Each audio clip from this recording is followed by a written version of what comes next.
go see what's going on over here. Probably should monitor a little bit. Let's go to this thing. Let's refresh this.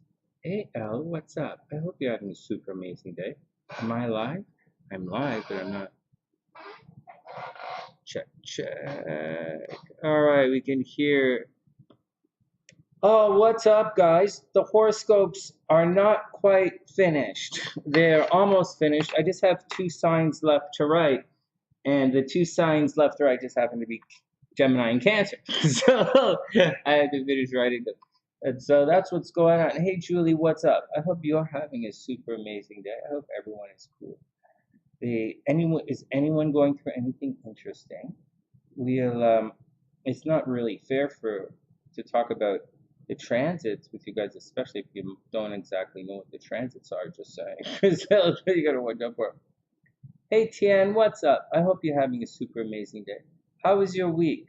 Did anyone survive the week? I'm guessing you guys survived the week a little bit. Is everybody cool? What's been going on?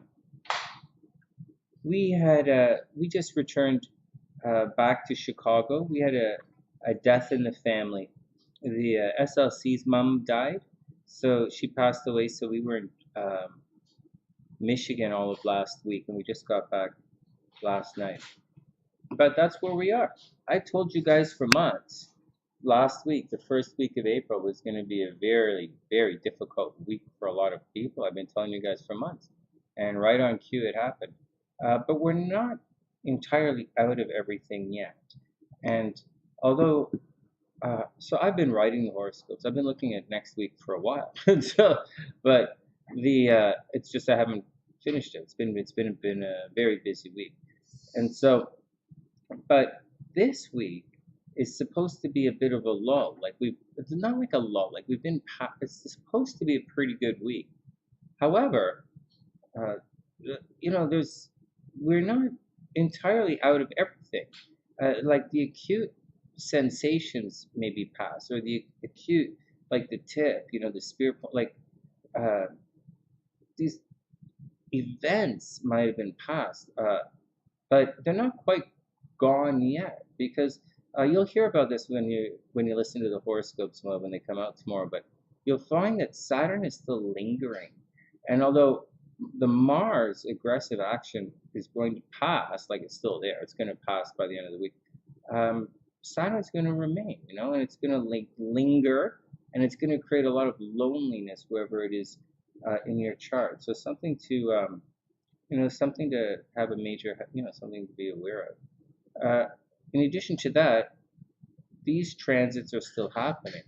So, meaning many of these energies are still transiting many people's natal charts. So although we are past things like the Saturn-Mars conjunction, which is a pretty heavy trip, we're not past other things. Like I believe Saturn is still applying a square to the nodes. And I think Saturn's going to continue to apply a square to the nodes for another week or so. So that is a very big deal. So that's a very, very big deal. So we're not entirely out of it, but there should be, like I said, last week was supposed to be a bit of, the going through it. And, I do believe that there's another shoe to drop astrologically, so to speak. So a number of you may have gone through something, and to this week might be quiet, loud and proud on Monday, right? Moon's in Leo, but like after this healing lull that we're going through, another shoe is probably going to drop. So you guys have to stay on top of your game and just make sure everything is cool, because you're not out of it yet. You're going to feel like you're out of it, but you're not out of it. So it's going to be a little tricky. Hey Gloom, what's up, Flaya? I hope you're having a super, super amazing day. Hey Patricia, what's up? I hope you're having an amazing day as well. And Suzuki, thank you. Thank you. And Julie, what's up? So it was rough last week for you guys. Well, I don't know what to say. It was probably rough for a lot of people. It was probably, but like I said, we were in. You should have been very much on top of the negative situation that may have happened, because like we've been saying, the last week is going to be rough for a lot of people. I've been saying for about 2 months. Yeah. Oh, it was horrible. Yeah, yeah, Tian. I don't know what to say. Last Saturday, we were sitting here. I'm just waiting for everyone else to come in and, to do our stuff. But last Saturday, we were sitting here. I was writing the horoscopes. I was just sitting right here. I was sitting here like I sit here Saturday. SLC was sitting right there. I was writing the horoscope. She was studying something. And she was talking to her mom. We were laughing on the phone to her mom. Hey, Ed, what's up? Hey, it's Ed. Hey, Ed, what's up? And so we were just chilling out, right? I was just writing the horoscope. She was talking to her mom on the phone, and we were having fun, making jokes. And then she said, "All right, Mom, I'll see you later." And she hung up the phone with her mom, and we're sitting here writing horoscopes, like just doing, yeah. And then 2 hours later, oh no, I mean, she was talking on the phone for her mom for like 2 hours, right? And I'm sitting here working. We're just doing our Saturday, and then, like I went to the gym and came back, and she's still talking to her mom on the phone, kind of thing. And then we're sitting here, and the phone rings, and she gets a phone call that a couple hours later, like her mom said, she's gonna go take a nap because she's not, she's tired. She's gonna go take a nap, and we got a phone call a couple hours later that she passed away that afternoon while she was taking a nap. So that's what happened. So we gathered our gears, we gathered everything up, and we rented a car and went to Michigan. Hey Jazz, what's up? I hope you're having a wonderful day. Hope everything is cool. And so that's what happened. So we packed up. We headed to Michigan for everything, and funeral was Friday. I think I am losing track of the weeks. I spent a lot of time in a hotel last week. Like, and it was cold too. Holy smokes! But the funeral was really nice. I thought the service was pretty cool. The guy, the pastor, there was a pastor there. He gave a nice recollection of things. It was one of those things where the family tells the pastor about, the mom's life, and he puts together a couple of words. And I thought it was quite engaging, and it was somewhat entertaining, engaging. He was able to mix in a little bit of a couple of religious verses, because they got to do that. Do a little bit of, it was okay. And then over at the cemetery, he said another couple of words at the cemetery. It was nice.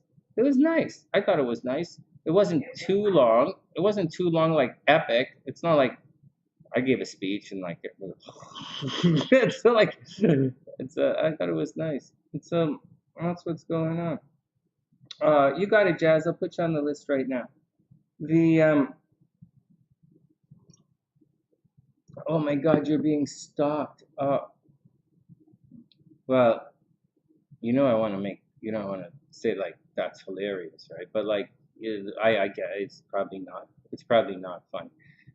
So, but if we could look at it and laugh, would be funny. But like, Jazz, like down the road, like after everything is done, we're gonna look back and laugh at these guys stalking. But for now, we'll check it out. It's serious while it happens.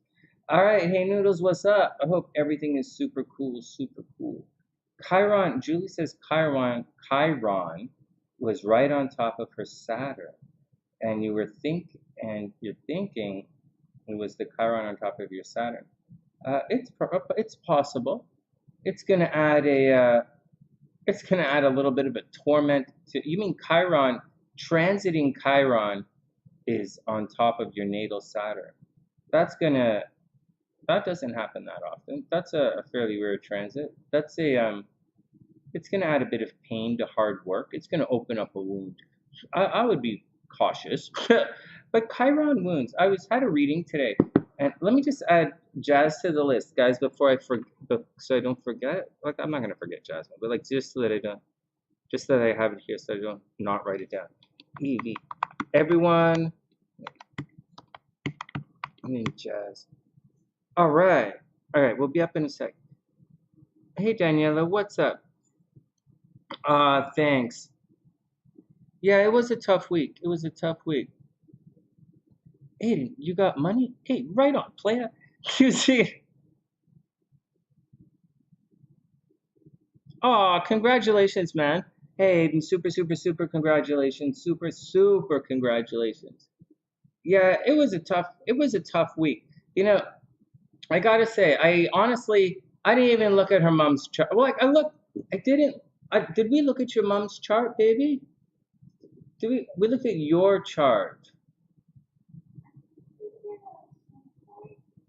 I don't know. You see, we were looking when we were see SLC is a Cancer, and I keep saying water signs are lucky right now, and SLC was pretty lucky. So we spent some time. Yeah. So we looked at her chart. She kept saying to me, "Do you see? Hey, priestess, what's up?" Oh, BRB. No, it's all cool. We're right here. Hey, Stace, what's up? Everything is cruising through, and so I was looking. So I wasn't you have to look for it and see if it's there.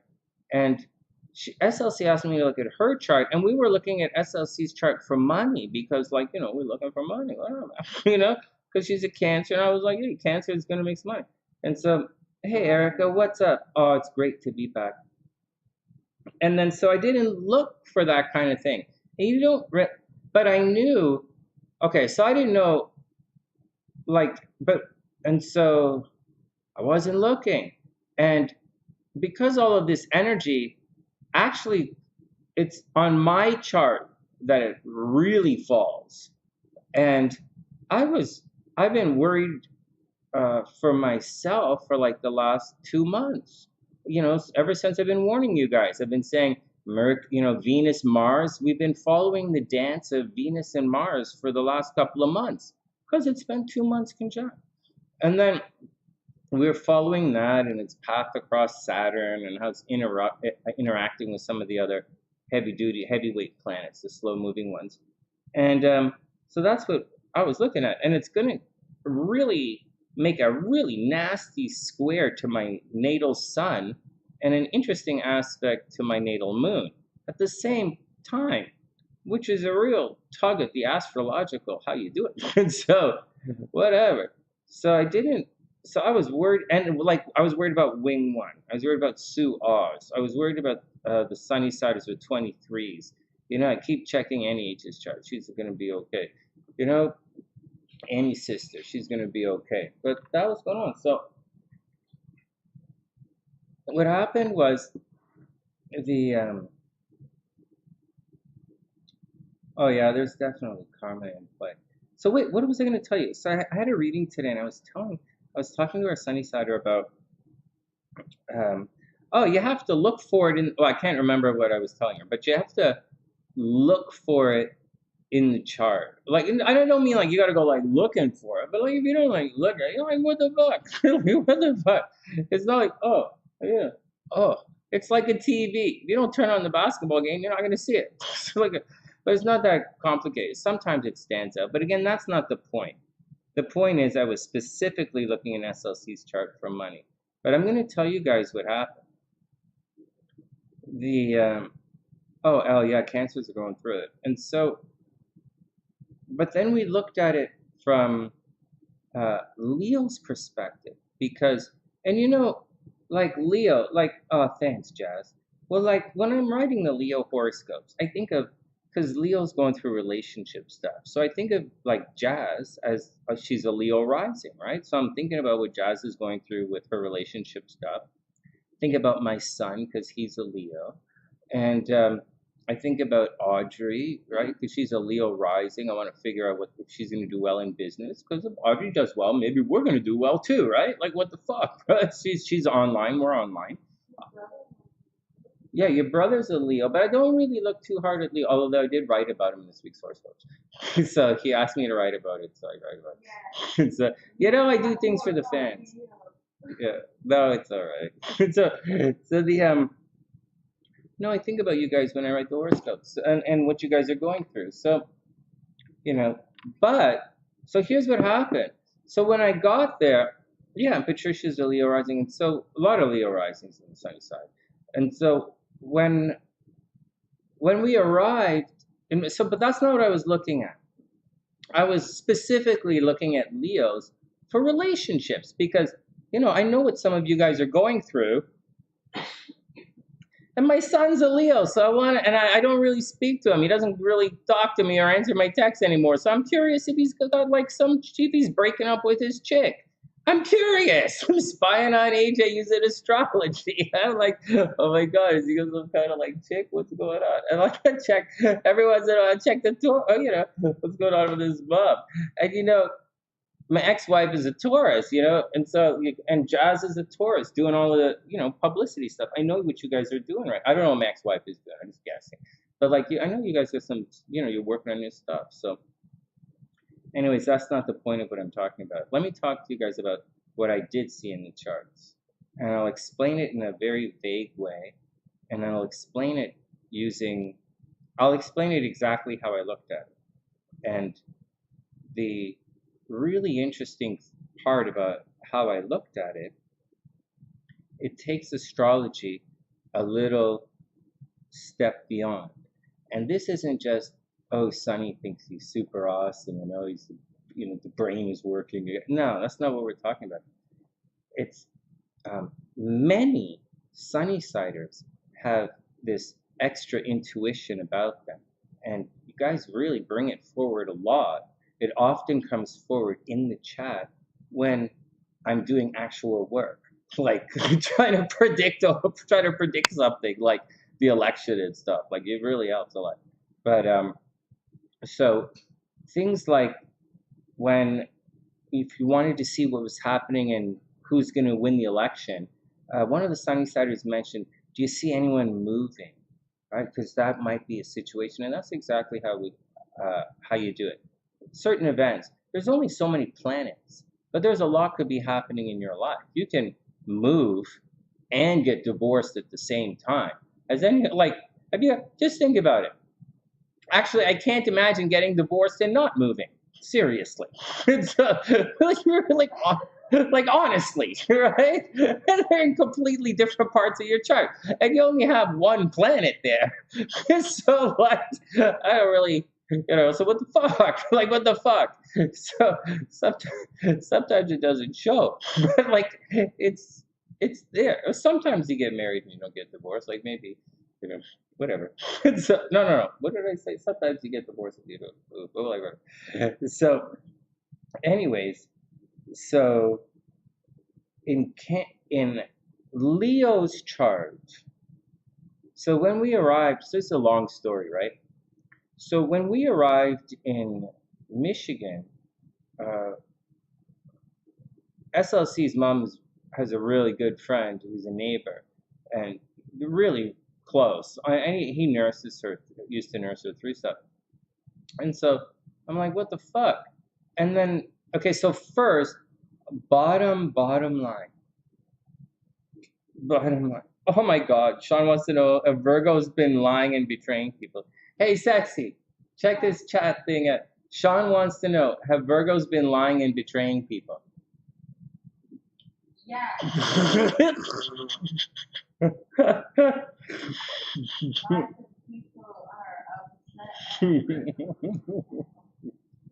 Should you avoid licking fire hydrants in the spring? Yes. Actually, just as a little aside, Virgos are super lucky in love right now. Actually, I think I wrote in the horoscopes for Virgo that they have to choose wisely, because Virgos are going to have a lot of opportunities in relationships right now. Not just fancy dance dating, but in honest to goodness relationships, like once in a lifetime opportunity for love for Virgos. So the thing is, though, in addition to that once in a lifetime opportunity for love, sometimes, like Leo, for example, Leo's going through a situation where its relationships are really dry right now. And there's a pro and a con to that. But Virgos are going through a situation where there's too much energy in relationships. So Virgos, when that happens, when you see that build, and I'm not showing you guys on purpose, because I'm not teaching these days, and tons of pro astrologers watch my channel, so I'm not going to show you guys. And so, but what happens is, there's too much energy in that part of the chart. And so for Virgos, Virgos might actually be cheating in relationships right now, or Virgos might be cheated on in relationships right now, or Virgos have might be getting divorced right now. But it's not about the divorce part of it. And here's the thing for Virgos, and you should listen up. You have a great opportunity. A lot of people, many people might, you might have many suitors right now. Very serious suitors, sincere and serious suitors, very lucky in relationships. And I don't think that everybody, because of the nature of the sign and Virgo's private nature, I don't think all the guys know about each other. And I don't think your Virgo's being deceptive or anything. I just think Virgo is just living their life and that's doing it. But I think, and so what I said in the horoscopes is, Virgos, you have a lot of opportunities for love right now. So you have to choose wisely. So I wouldn't get mad at Virgo for playing the field right now. In fact, I'm actually recommending that Virgo take a moment and get it right. And I very sincerely mean that. For other signs, getting back to Leo for a moment, Leo is so what happened was the guy, SLC's mom's friend, he's a Leo, and it struck me. I'm like, shit. Leos are losing partners right now. And this guy just lost his best friend. And then I realized SLC's brother's a Leo.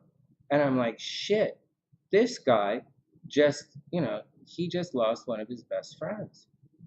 And it's fascinating what's happening to Leos right now. They're losing these key core relationships. I'm telling you, Saturn takes it away. Yeah, close relationships, almost legal relationships, and takes it. Saturn's taking it away right now for Leos. And last week was acute, right? Mars conjunct Saturn, and was making a nasty aspect to the notes. And so that's what was going on for Leos. Now, hey Diviner, what's up? I hope you're having a super amazing day. And so what else is going on? So Leos really did have it tough. Now, I want to remind you guys and warn you guys, it's not over. Like that Mars-Saturn conjunction is now past, but Saturn is still there. And Saturn, so under a normal transit, Leos would have tough in love right now. But there's more to it. SLC's mom is an Aquarius. And the conjunction in the sky happened very close to her sun. Like, she's in Aquarius. And the Saturn-Mars tension extinguished her light. Listen, stay with the astrology language. It extinguished her light. And that's the action. And so for SLC, for a Cancer, right, a Cancer Gemini rising, that energy is not necessarily in the relationship sector, right? Because it's in Leo's relationship sector, but it's in a hey gaming, what's up, playa? And so it's so it was in shared resources for the longest time. Okay, so let's just put it again. It's in Aquarius, and for Cancer, that's shared resources. And SLC is the baby, and they help each other. They share resources. Like SLC and her mom, she was the baby. She lived there for her with her mom for most of her life. So like they have a financial entanglement, which is exactly where it was for Cancer, and that moved on. There was a separating thing for Cancer, and we talked about it. I said financially, and I talked about it for all of you guys. I said there's a financial drain in the horoscopes. I said for Cancer, there's a financial drain, and I've been saying this for the last month. However, because of shared resources, you will have the money for your situation. Like, you will help others pay, and others will help pay for you. And that was a situation Cancer was going through, and there were a lot of expenses for Cancers. And then moving, but here's the deal. In a sunny side astrology, it's not only a planet entering and applying, there's the natural energy that's there when the disruptive energy leaves. And disruptive energy could be something good as well, right? We're using disruptive as something that changes the norm. So when the disruption leaves, what remains is what remains. And so if you imagine that for Cancer, the Venus part of the shared resources had moved on, right? You guys know Venus has moved on. Venus is in Pisces, right? But Mars and Saturn were remaining in that problem. So the drain for Cancer remained, and the drain became quite acute. There was a problem there. And, so there's that. And then Venus, which helps with the joint finances, I'll pay for you this time, you pay for me next time kind of deal. Venus had moved on. So the good stuff left the 8th house, and the only thing remaining was negative stuff. And some other stuff that you have to understand is the 8th house is also death. And so when you light up that section, there is a strong possibility for death. So here's what happens, and I've been saying this for all Cancers for the last little while.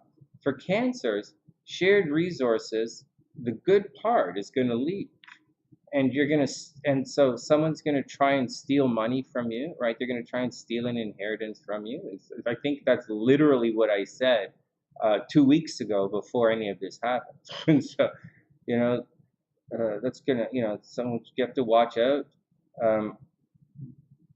Your support group is gonna leave a little bit.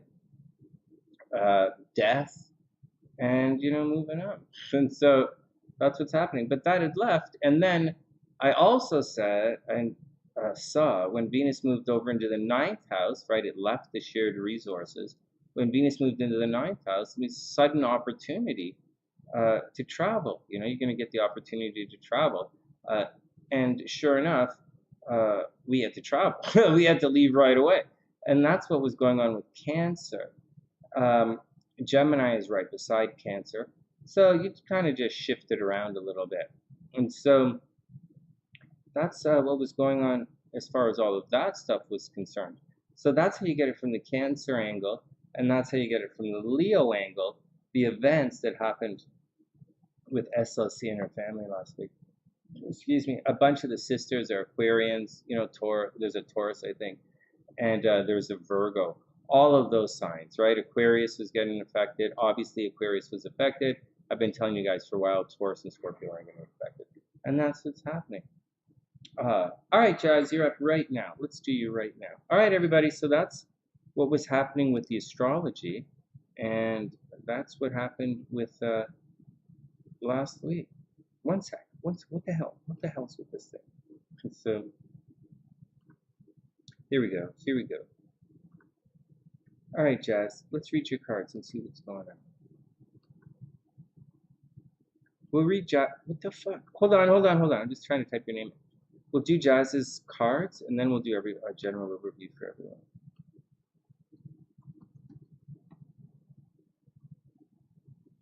I think this is going to be I don't know what to say. I got to go back and check the horoscopes. So all right, let's do Jazz. No, let's check it out.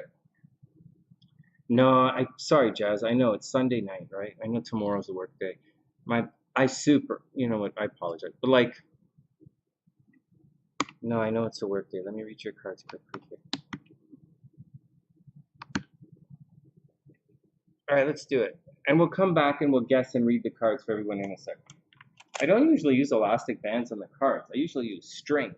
But I was in a rush. We were in a rush to leave, so I grabbed my cards and I took them with me. But honestly, I didn't live stream from the hotel. I didn't really do anything but sit and write horoscopes. And so that's the deal. Anyways, that's the deal. That's the deal. Someone was asking a little earlier about the Jupiter-Neptune stuff. That's a big deal. I don't know why more astrologers aren't talking like that. It hasn't happened since 1856. For those who don't know, Jupiter conjunct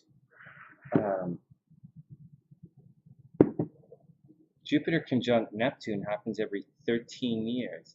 But Jupiter conjunct Neptune in Pisces, as far as I know, hasn't happened since 1856, which is a big year, man. So I would imagine more people would be talking about it, but I think I'm the only one who's mentioning it. So what the fuck? So maybe it's not really that important. I don't know. Like maybe it's not. I don't know. Maybe I should talk more about 2022 instead of 1856. All right, here we go. Okay, I gotta shuffle again. I saw the bottom card. It doesn't count. I saw the bottom card. I'm not like guessing these. I'm reading Jazz's cards, but I saw it, so it doesn't really count. Okay. Come on, good news for Jazz. A guy is stalking Jazz. What the fuck? But Jazz, you gotta expect that. I mean, you know that's normal for you. But like, let's go see what's going on. Definitely. All right, Jazz. Here we go. Oh my God! Okay, good. Lovers. Hey, Jazz. Let's burn through 10 minutes. Then you can go to bed. First up, hey, Jazz. The Lovers cards. The Lovers. So technically, the Lovers means someone's gonna come along to change your mind. It's Gemini energy, and but you know, like someone is you're gonna meet. Someone's gonna change your mind. One of the things they want to change your mind about is being single. It's the Lovers, and that's what it is. It comes after the Hierophant, right? No. It comes after the Hierophant, before the Chariot. So it means you finished learning. Things have been very stubborn for you for a while, right? It's coming out of the Hierophant. So things have been stubborn for a while. Someone's been very grouchy for a while. You finished all your studies. You're pretty good. You're about to meet somebody who's going to change, who's going to be a very inspiring source for you to change the way that you think things. And check it out, Jazz. The card is right side up. Look at that. Oh my God. You might really meet somebody. They're not going to like, you're not going to like, you might go goo goo gaga, but you're not going to like throw yourself over, right? This is the Lovers, not like Temperance. So like it looks pretty good. You might meet someone in the next little bit. Oh wow, exciting. And then the Four of Wands reversed. So here's not tricky, but a little bit tricky. The Four of Wands means you're supposed to get on with things, but something's going to hold you back a little bit. I don't think it's necessarily a bad thing. Because I do believe in its right time. And if you're not quite ready to move on, or someone holds you back a little bit, I think it's more along the lines of timing as opposed to like he's cheating on you, like that kind of thing.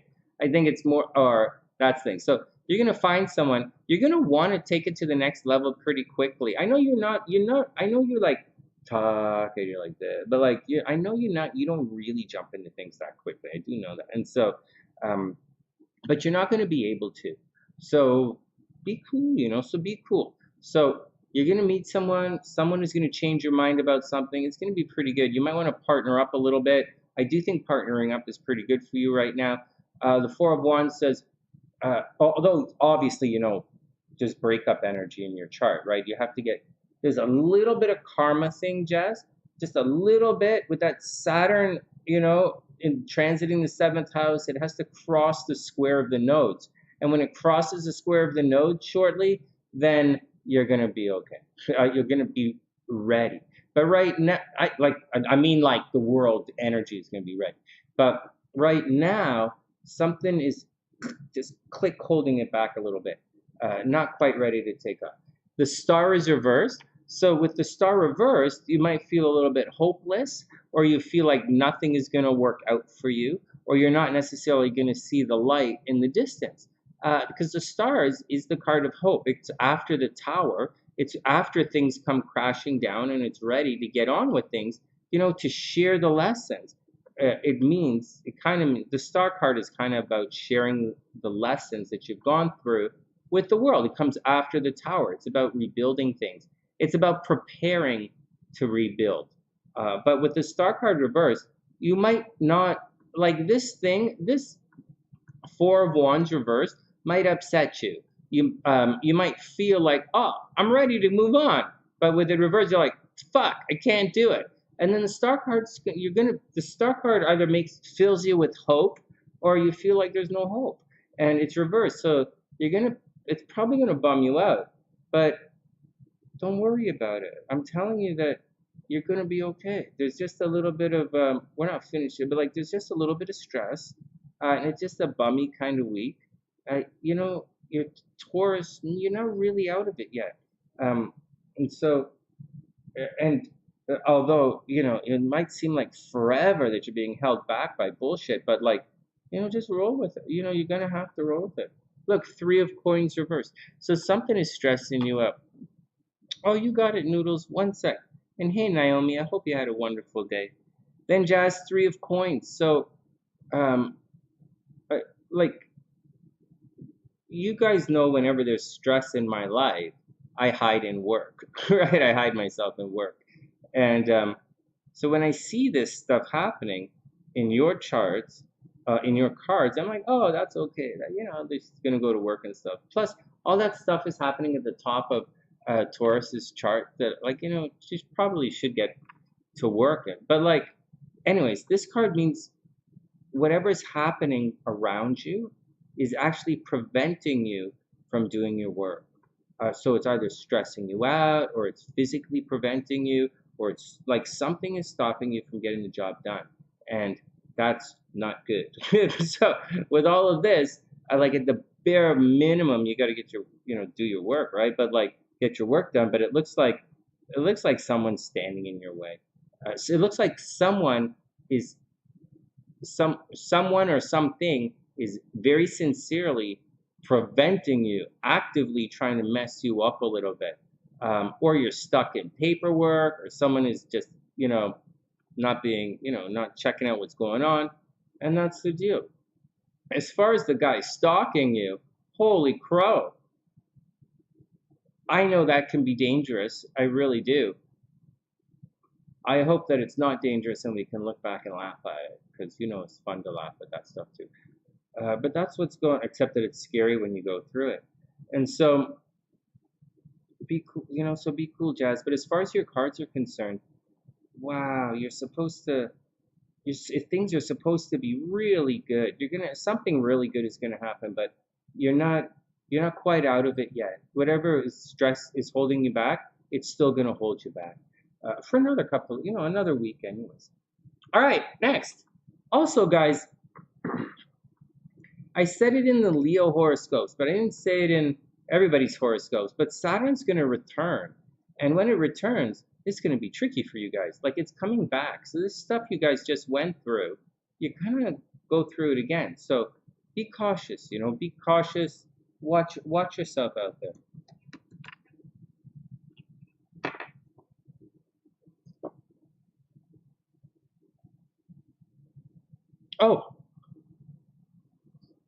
Oh, really? Oh, he gives you hope? No way. Okay, yeah. Yeah. This. Yeah. No, the first card, really good, right? Someone's coming along. Hey, what's up? That's really good. And then the other stuff is like, you get stuck in the nonsense. But the nonsense is gonna pass. It's gonna come to a head soon. Everything is gonna peak. Like I was telling SLC a little earlier, last week was the tough week. This week, this week is difficult, but the destiny thing, there is an absolute permanent change in the air, and there's very few people are gonna walk away unscathed. It's coming, and you just have to tough it out. It's not going to take everybody. A lot of people are going to survive it, of course, but a lot of people aren't going to survive it. So you got to keep tight with it. This, you can see, as I'm telling you guys, relating to what's happening in the world right now, there's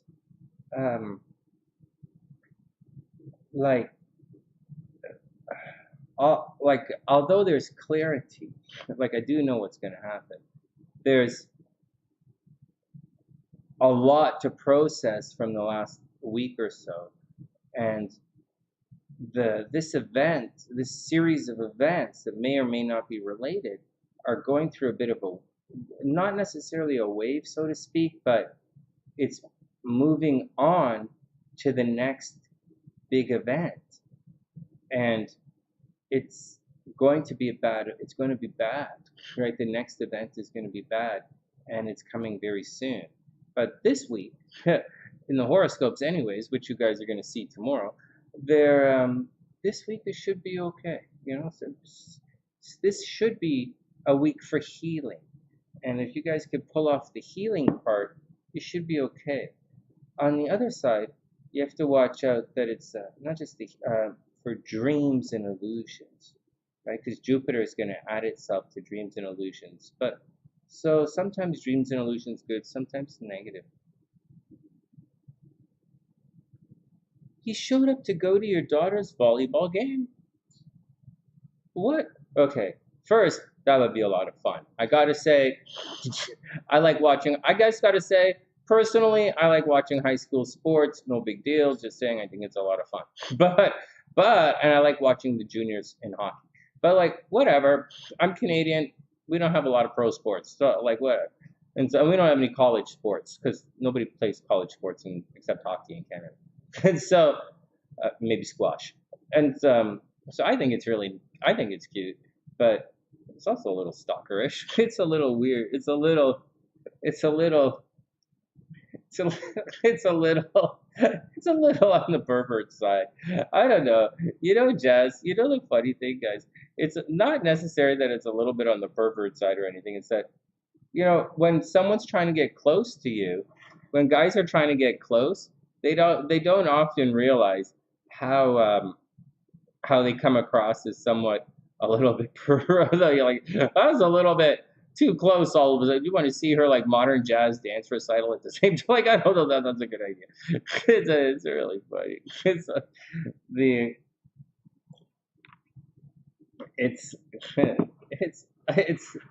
not that it's inappropriate. It's a little too close too fast, but what are you gonna do? What are you gonna get?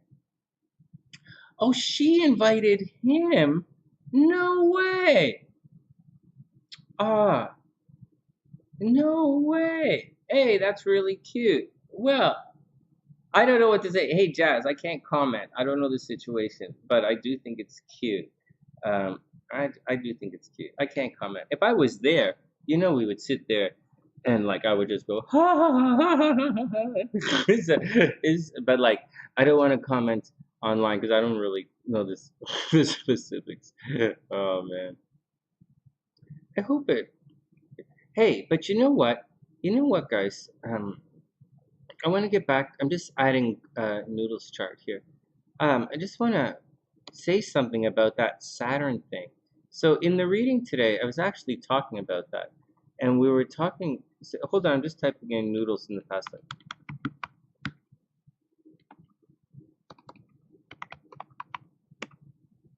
So, oh, I still have to do Kimberly's chart. Kimberly Wolf. Hey, and what happened to Life Path 9? I hope she's okay. All right, let's get back to it. Okay. Oh, sorry guys, my head just got. What's up, Jacqueline?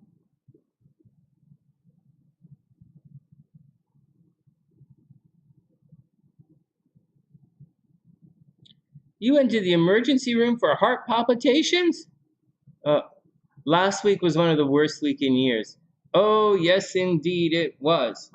Yes, it was probably the worst possible week of SLC's entire life. Like her mom passed away, right? It was horrible. Oh, God, Jazz, he's in Aquarius. What are you doing?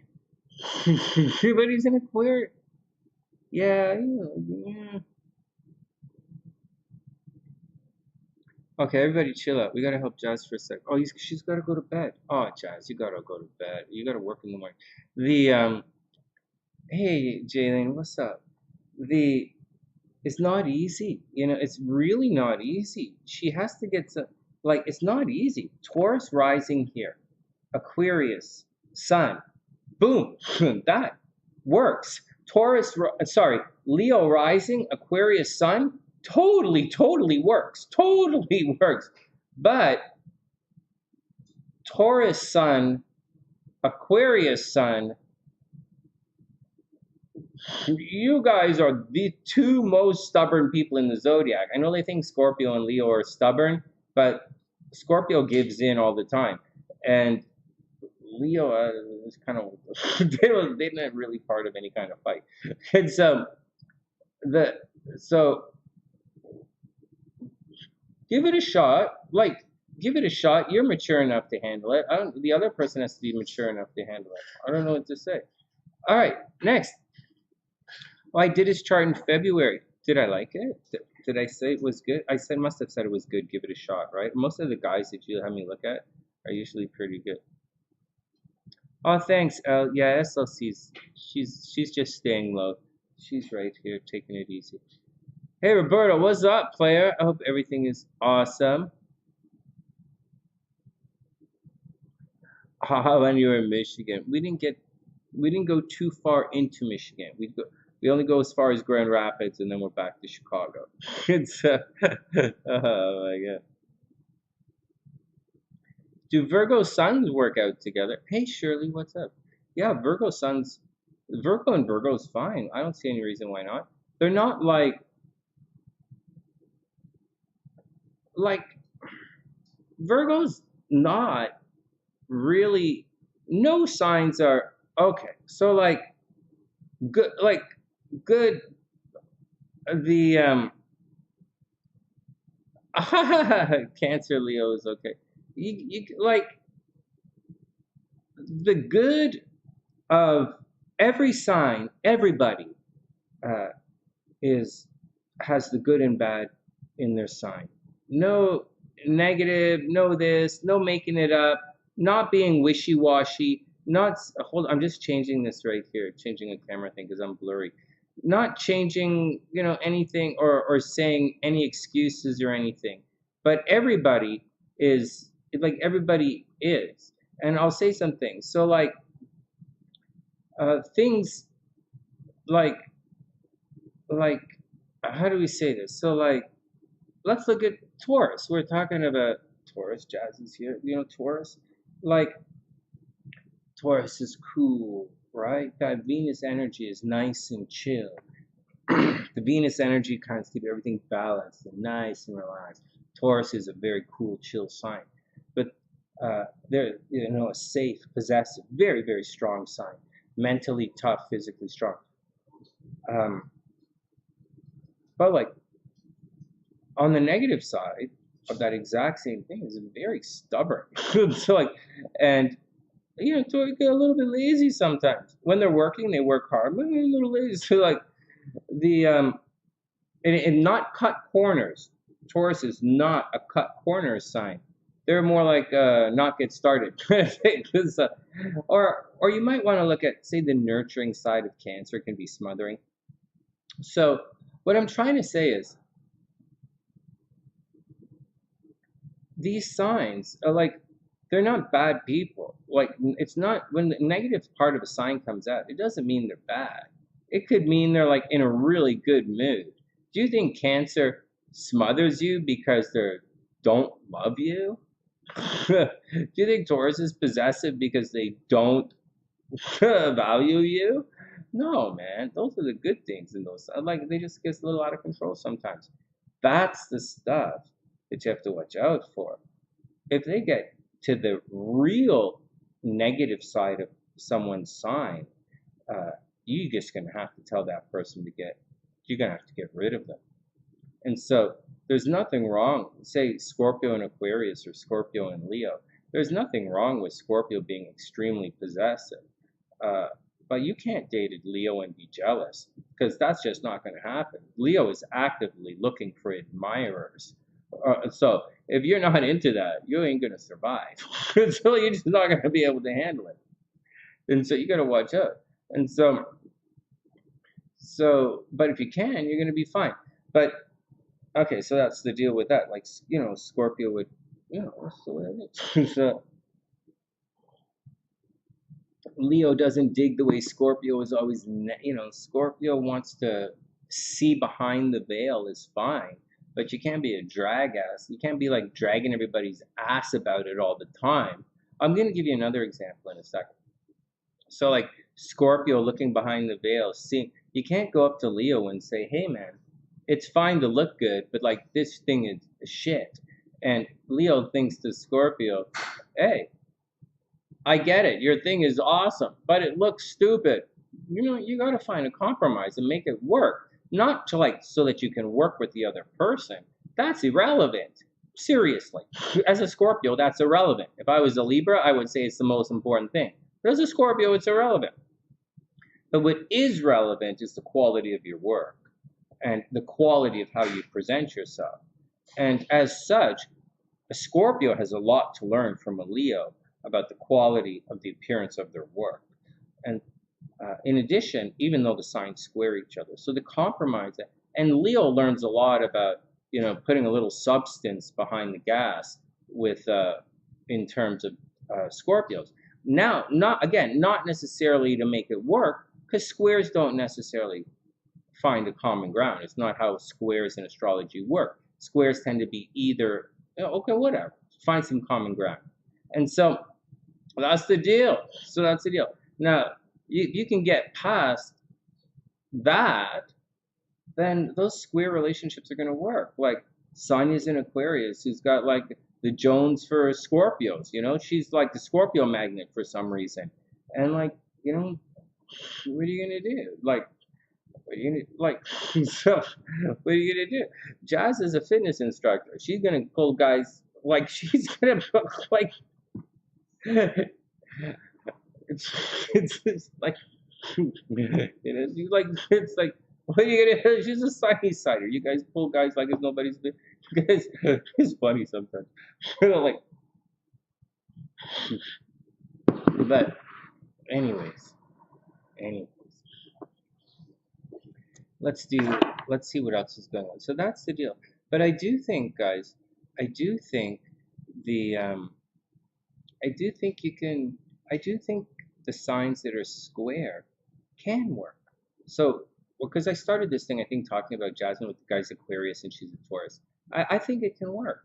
And the thing is, except you have to really do your thing. It's not that squares are trapped energy, although that's a pretty good, it's not exactly trapped energy is technically no, but I'll show you. Whoa, there's a can of worms. There's a can. All right, I'll show you. So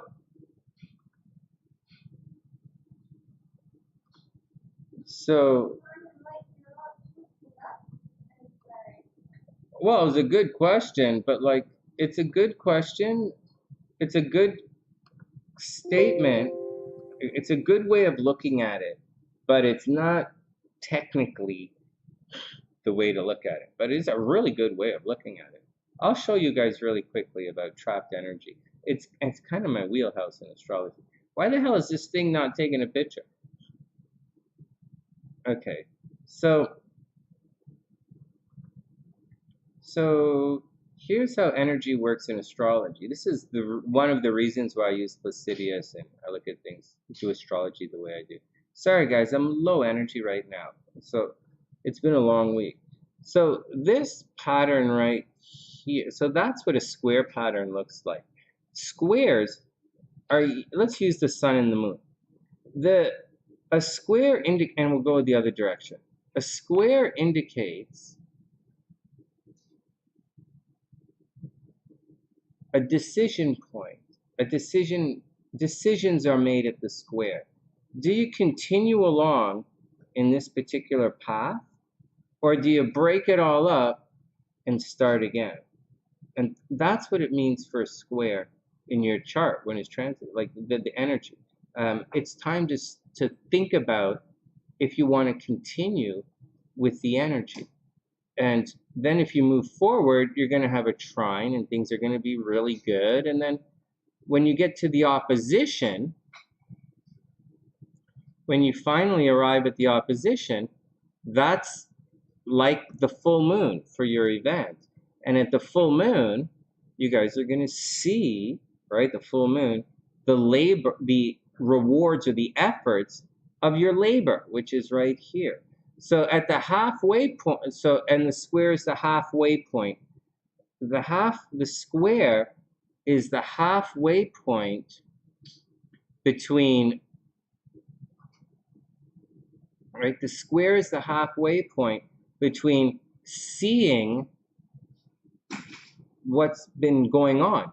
So if you bail at the halfway point, then this here suddenly becomes like a new full moon, and then you move on to this. You know, you discard it or you don't discard it, and you move on, and you know, you change the event. Or right here, you might have the birth of the next event, right? Like you discard it here, you try something new, and then here you have the birth of the next event, and so that full moon suddenly becomes your new moon, so to speak. But you guys just leave that up to me and I'll figure it out for you. But so in that sense, that's how the energy of the square moves. So, and it really is compelling because, you know, in life is moves from tension right there to what we call release, which is like this. And I should use blue for it. Like in music is all about tension and release. There are different types of tension create these different type of melodic sensations. And same with astrology. These different tensions, and the tensions are being drawn as lines here. These tensions and the release is being drawn as the highlighter. So these tensions that occur, so life in astrology, the energy moves from tension towards release. And in this situation, this release can happen in a bunch of ways. You decide to keep going and endure, or you decide not to and you jump ship. Either way, you will be past the tension. And that's how it works. Now, unfortunately, if it's in a relationship chart, it's never going to disappear. You're always going to be in a state of or constant state of evaluating what's been going on, evaluating the tension. Or if it's in your personal chart, this will always be a tension headed that wants to release. You know, it wants to head to ease. Now, having said that, if you have too much ease in your chart right there, you're not going to do anything because it doesn't move from ease to ease. That's not how life works. It moves from tension to ease. Now, that's what that actually looks like. As far as energy trapped in a chart, I'll show you a couple other things. This is a T-square like this. So say we have the moon here and say Mars is up here or something like that. Or say Venus is here like a real T-square. In this situation, this energy is going to push. This energy is stuck in the chart and it's pushing this way. And so like it's releasing out this end. And so in this chart, we would, if that was how the T-square was forming, we would look for the energy to be released over into that side of the chart. And now, and looking to see where energy is released in the chart is, I think it's really important because that's how I started off learning astrology. And I always look at that. Now, the real bummer happens, the difficulties happen when there's a grand cross out there. And if there's a grand cross, this is energy trapped in a chart. And in this situation, when there's a grand cross in there, these type of guys freak out. They can't release any of this energy. There's no, you know, like I've been saying, everything moves from tension to release. And in this situation, there's no release anywhere. Like it's locked in its chart. The guy can't, anytime he tries to run off somewhere, he's confronted by more drama, and these type of people have a lot of problems. And so that's what it means. That's how I look at where energy is trapped in a chart. Very, very good question. I didn't have to be as long-winded and mumble voodoo about it. Let's go read some more charts. While we're doing it, should we, before we get to Noodles' past life reading, should we guess the cards, guys? Should we do a little bit of guess the cards? Oh, excuse me. What are you guys talking about? Hey, Priestess, what's up? Hope you're having an amazing day. Hold on a sec. Your Pluto's in Libra. Yeah, that could be cause problems.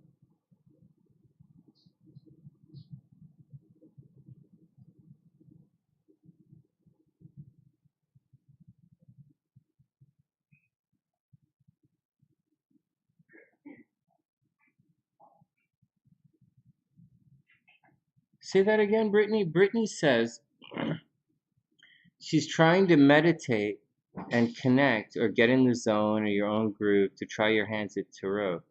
What would you suggest in order to get started? Hey, Brittany, I know this. I don't know that this answers your question or anything, but if you want to learn to read tarot, you should like learn to read tarot. You shouldn't. It's. I think.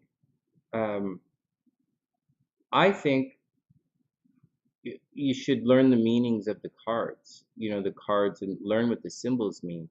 Otherwise, your intuition, like your intuition is biased. Everybody's intuition is biased, and I've seen many readings where people's bias comes out in interpreting the card using their intuition. That's like just that's not what the card means. And so, although that is a type of reading, you don't have to read the tarot. Just because you have tarot cards, you don't have to use them. Like, I mean, you don't have to know anything about them to have them trigger your psychic intuition. Just like when you stare into a crystal ball, there's no tarot cards in a crystal ball. And so, and I am a master level hypnotherapist. This channel became popular because of hypnosis. And so when accessing that part of the mind will trigger some things, but you would be absolutely, it's almost retarded to think that you're going to go into a zone and suddenly uh, know the meaning of all the tarot cards. That's a little bit fucking retarded. But like, it might, maybe, but I'm not saying it's not going to trigger your um, natural psychic intuition, because quite sincerely, it kind of does. And so, if you put yourself into those trances enough time, you're gonna trigger some stuff. It naturally happens, but you're not you can't put yourself into a hypnotic trance or like whatever you want to call it and suddenly wake up understanding calculus. This is not the fucking Matrix. It's kind of funny to think so, but I think you should study. Hey, but in all seriousness, if you want to study tarot, you should start with the major arcana sincerely, because it's pretty easy. Start with the major arcana and learn the actual story of tarot.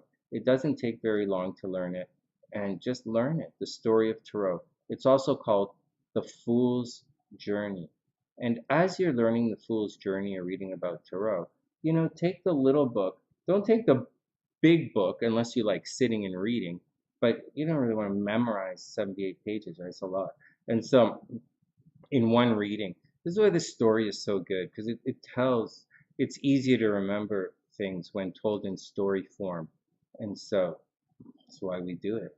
And so, anyway,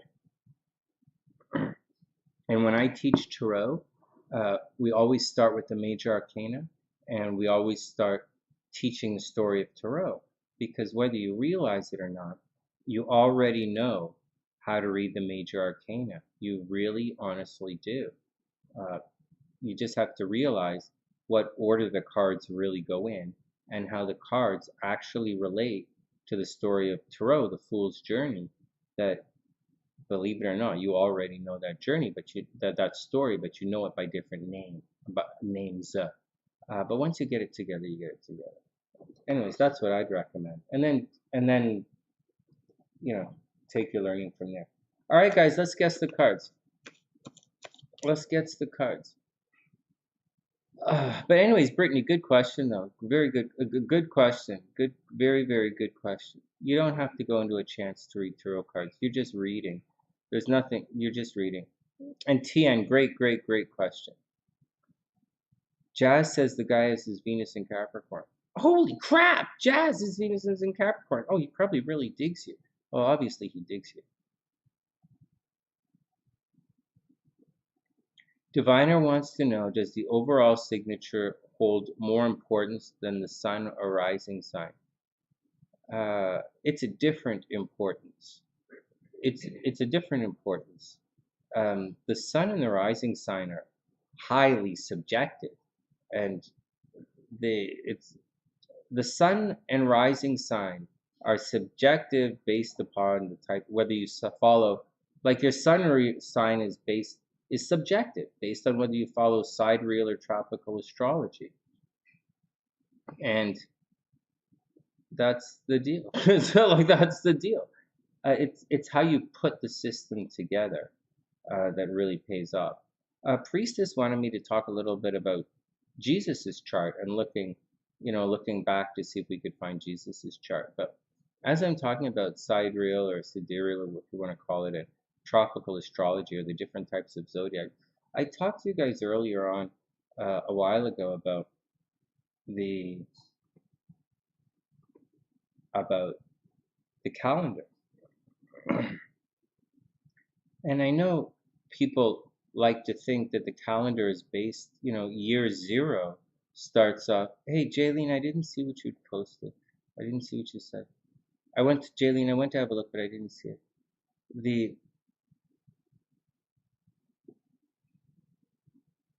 Hey, Sean, what's up? Sean says, Edgar Casey says the chapters in the book of Revelations are the same as the major arcana. Yeah, it's pretty straight ahead. It's pretty straight ahead. And so, but I wouldn't, that book of Revelations is a story that's told in many cultures using different language. And it's not necessarily as ominous or Revelations as it seems, but it is. Oh, Tian's getting ready to guess the cards. All right, next. Yeah, Priestess is right. You just need to clear your mind so that you're not bringing in your own bias. It's not that easy. It's not that easy. We'll continue. Anyways, we'll leave it at that. Hey. Oh, no. So here's the thing about the Jesus thing. Check this out. Just a little thing about the Jesus thing. Oh, wait. Let me finish the sign thing. So any two signs can get together. But, like any relationship, and squares, whoa, they can get passionate. So I would imagine that the Taurus and Aquarius, that's a hot ticket item. SLC was, one of her sisters is like a Taurus married to an Aquarius or something. I thought it was weird too. But like it's out there, it happened. What is it? Taurus and Aries. Whoa. All right, next, let's move on. Hey, Wing One, I hope you're having a super amazing day. Okay, so here we go. So about the Jesus thing.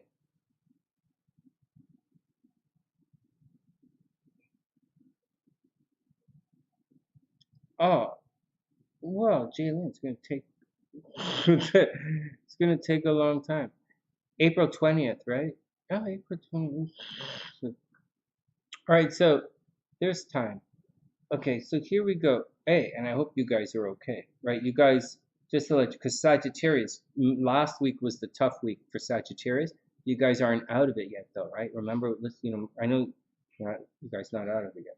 Okay, let's get back to it. So let's see the thing. So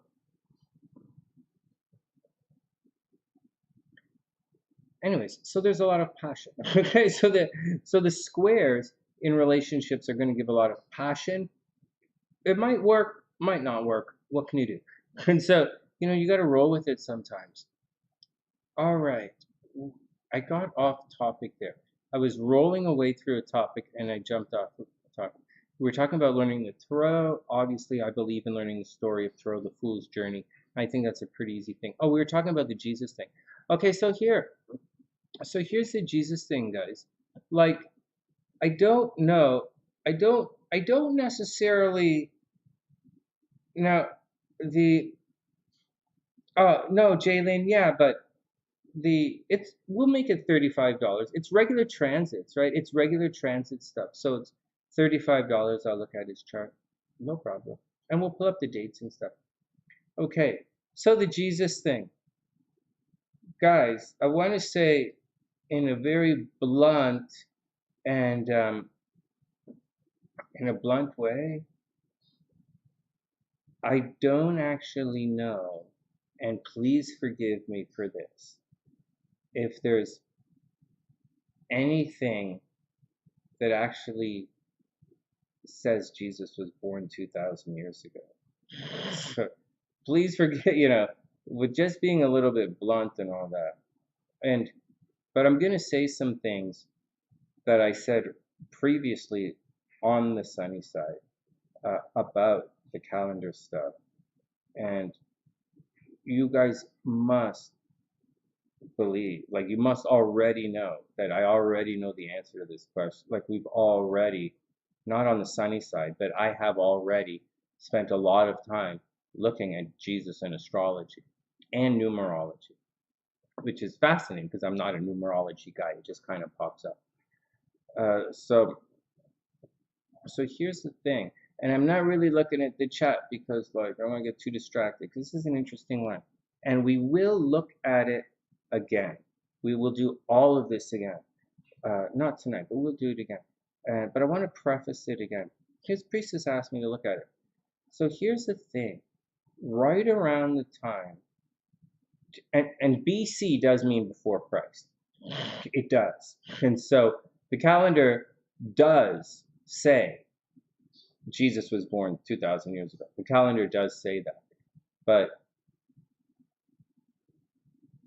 the calendar was made in 1500s. So, like, everybody keep your shit tight on this one. Not so tight that you get hemorrhoids. But here we go. So here we go through this scene. So here we go, and hold on to your hats. So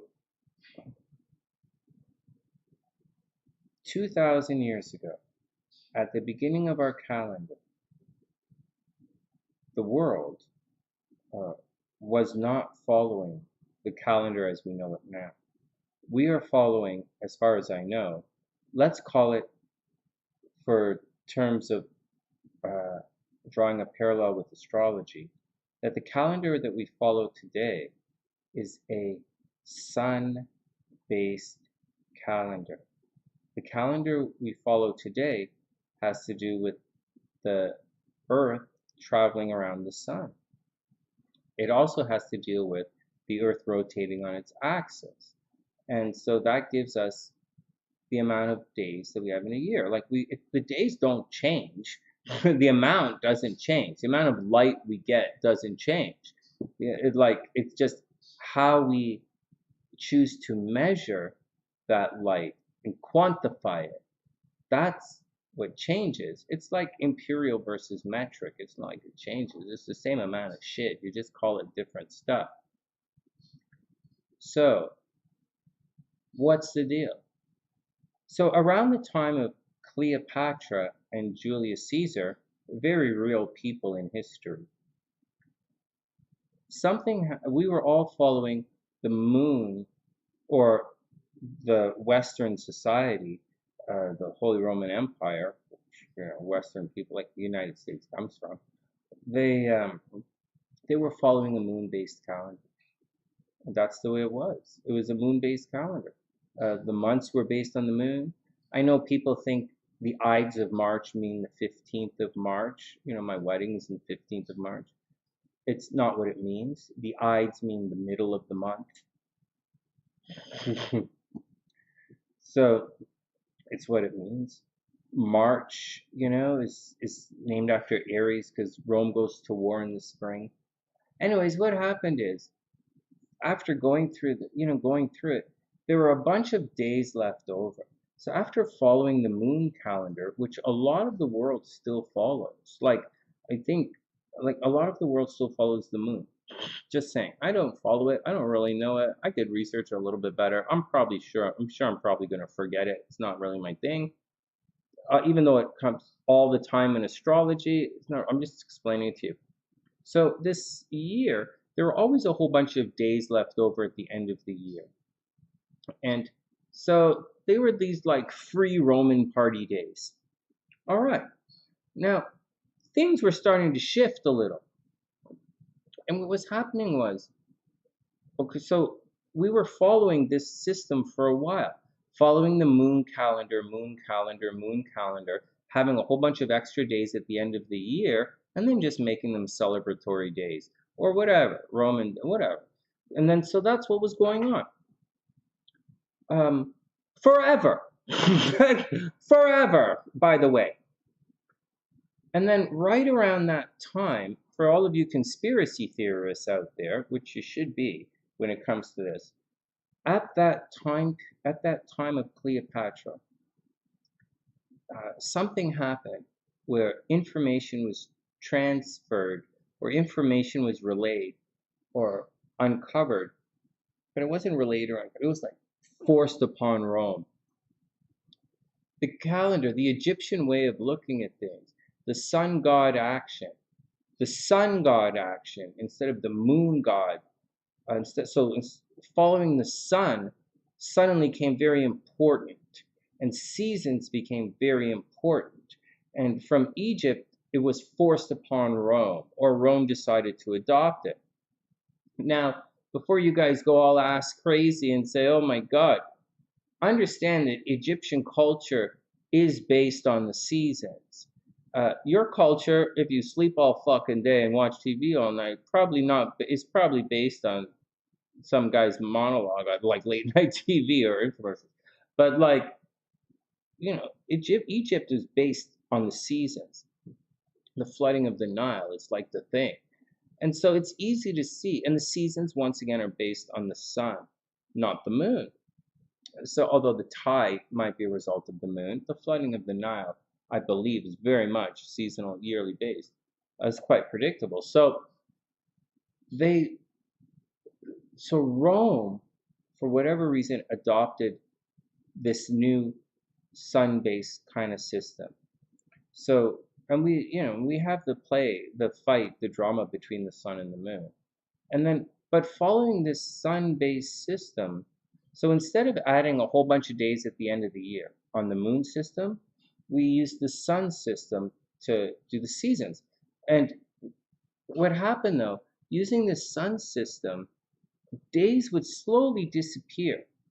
And as a result, the like holidays were shifting a little. So it's easy to keep holidays in the same spot when the holidays, when like the 15th of March happens at a different time, like every year. It's not like a big deal, but like it's pretty easy. But when we start to lock things in, then it shifts a little. And remember when I said that it was changed in the 1500s?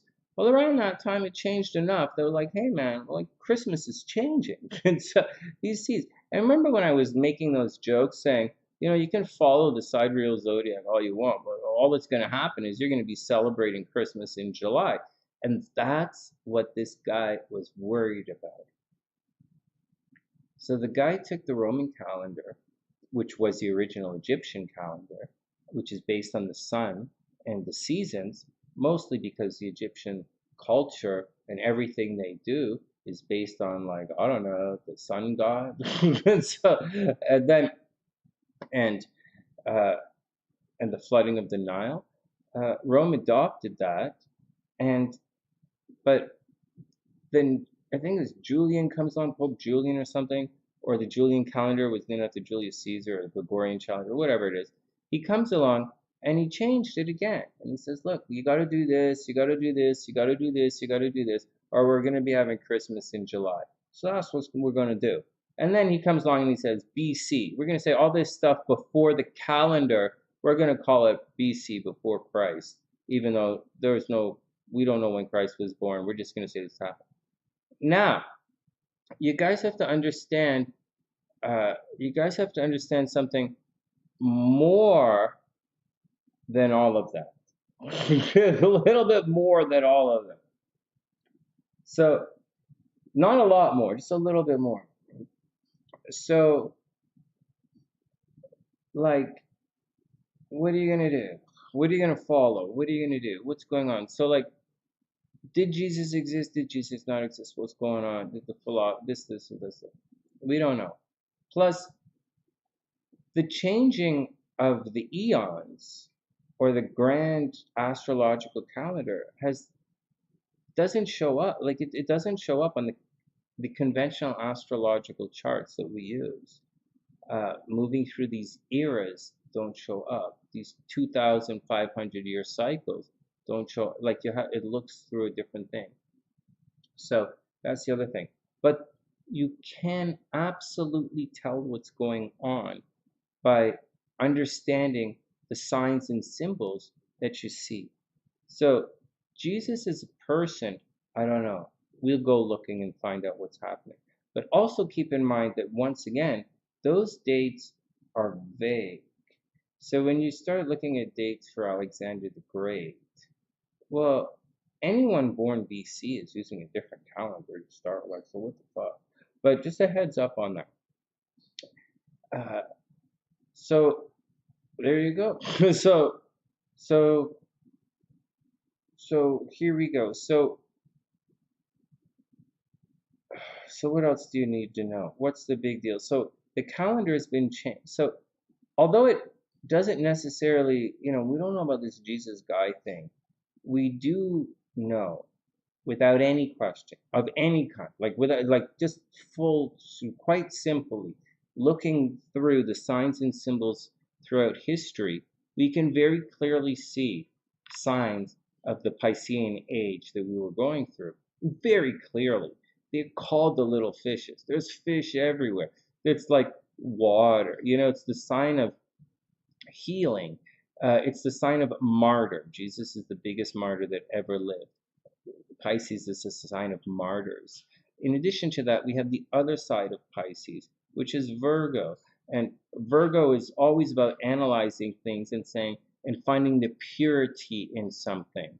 And so when there's a perceived lack of purity, the Virgo energy goes crazy, just goes crazy. And so we get things like burning witches. We get things, Virgo, they want to maintain the purity, and a lot of stuff is hidden, right? It's Virgo. Pisces, right? 12th house is hidden. Why wouldn't you think the 6th house would hide some shit too? 6th house hides all the shit in your relationships. And so so we get things like burning witches, we get the Inquisition, we get like really crazy Virgo stuff. But at the same time, we got really good Virgo stuff too. We had very detailed architecture, Corinthian architecture, we had very ornate Baroque style music, a lot of ornaments, a lot of details happening, a lot of analyzing things. We have things like the Age of Reason and the Age of Enlightenment. These are all Virgo analyzing things. So you have Pisces. So we were going through the Pisces Virgo axis, and that's the deal. And so that's the deal. And the biggest single representation of the Piscean Virgo axis is religion, not necessarily Christianity only per se, because there have been other watery style religions, emblematically portraying different degrees of Piscean healing, blind faith and healing, and Virgo adhering to laws, right? Virgo, this is the way you do it. If you don't do this, you're going to get a kick in the nuts. If you do this, there you go. You could get go behind that garbage can and give that guy $5. You'll have a good time. Like it's, or like, so that's just the way it is, guys. So when you're looking for things about uh, Jesus and that kind of stuff, or you're looking at stuff, you gotta be a little careful because the calendar is one, the calendar is different. It's a different calendar. Like it's the first thing. And the second thing is, it may and may not be related. So heads up on all of that. And that's where my understanding is right now. But we'll go dig in and see. There are things we thought we would see, and by we I mean astrologers when we were looking for it. I thought we would see something like the Star of David in the sky, like a very particular transit. I didn't.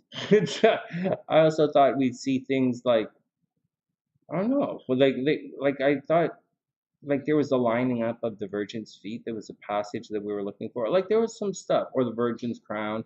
Like I was looking, but I didn't see it. Now, one more thing before we move on. One more thing before we move on from all of that and get to the readings here.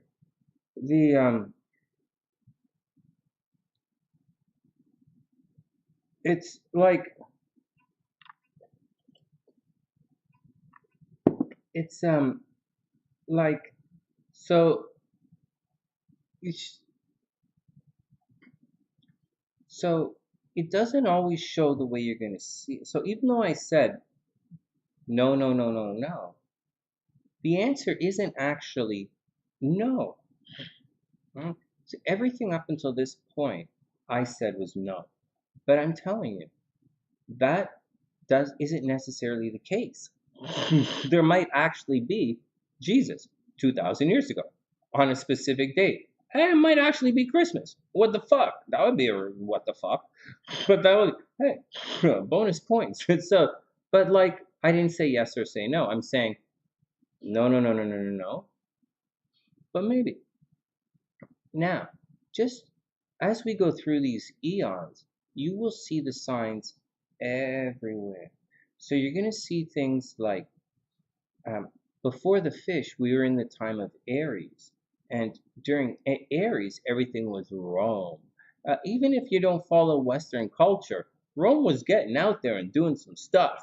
And so you gotta and there's, and I'm quite certain in other parts of the world, they were going through a similar restructuring of law. So although I don't know what was happening in the Far East, I would imagine at the time of the Roman Empire, there was a consolidation of power. Like I would imagine, um, 2 to 4,000 years ago, when we're going through the time of Aries, that the Far East were consolidated. Like the emperors would have been doing their thing. And so I don't know. Imagine it happened in India, and I would imagine it happened in North and South America at the same time. I'm just saying that's probably what happened. But our recorded history comes from Western civilization with Europeans tend to it. So what else is going on? So finally, if anybody is still here, I know I'm boring the fuck out of you guys now. Took an interesting topic and I bored the fuck out of it, and I'm getting bored of it too. But these signs will show up. The Romans were there. And the Romans were led by Aries. We talk about Roman law all the time. That's Libra. Before the Romans, there was the Egyptians, and that was the time of Taurus, the fertile Nile Delta, right? I just said the Egyptian calendar is based on the seasons because of the Nile, and that's all about Taurus. The other side of Taurus is Scorpio. That's death. And so you hear about things with the Egyptians like the fertile Nile, which is Taurus, and you see bulls' heads everywhere. But you also hear things like Cleopatra was killed by a snake, Scorpio. Or we talk about the Egyptian and the afterlife. It's very Scorpio, the other side of the action, right? And these things really show up. They say the Sphinx was built several thousand years before the pyramids were, and that would put the Sphinx, the lions of the desert, right in the time of Leo. So, these things are going to show up. So as we're moving forward, which is not what you guys asked, but as we're moving forward, you're going to see, in addition to martyrs peaking, right, or the Piscean energy and peaking, you're going to see a stronger and stronger pull into Aquarius. And you're going to find Aquarian themes becoming stronger and stronger. Things like, and Aquarius represents things like mass information, which is what we're going through. It doesn't mean that it started today, or it doesn't mean it started at the birth of the internet. Some people say that mass information or began during the printing press, where people learning how to read, people learning how to communicate, so people spread, information. And that seems to be what's going on now. And in the next 2,500 years, we should, we'll see an expansion of that. All right, next. I bored myself. I just bored the absolute fuck out of myself. Are we still alive? I mean, are we still live? I have a feeling I fell asleep. I thought I fell asleep. Fucking wife just fell asleep. Good. Why don't I just talk about astrology? I put myself to sleep. Fuck. Oh my god. I studied math. Fuck. I like it. And I watch. Holy fuck. You guys aren't gonna fuck. I'm falling asleep. And I watch fucking chess videos. And I enjoy them. What the fuck? Oh my god. Hey, that reminds me about something. Hey, before we get back to it, hey, Last Love, what's up?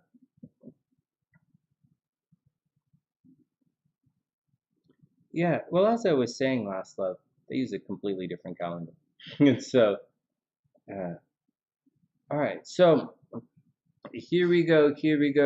Wing ones and farming. So, thanks, Sean. That's really sweet. No, I was like, I forgot what I was going to say. Okay, let's get back to some fun stuff.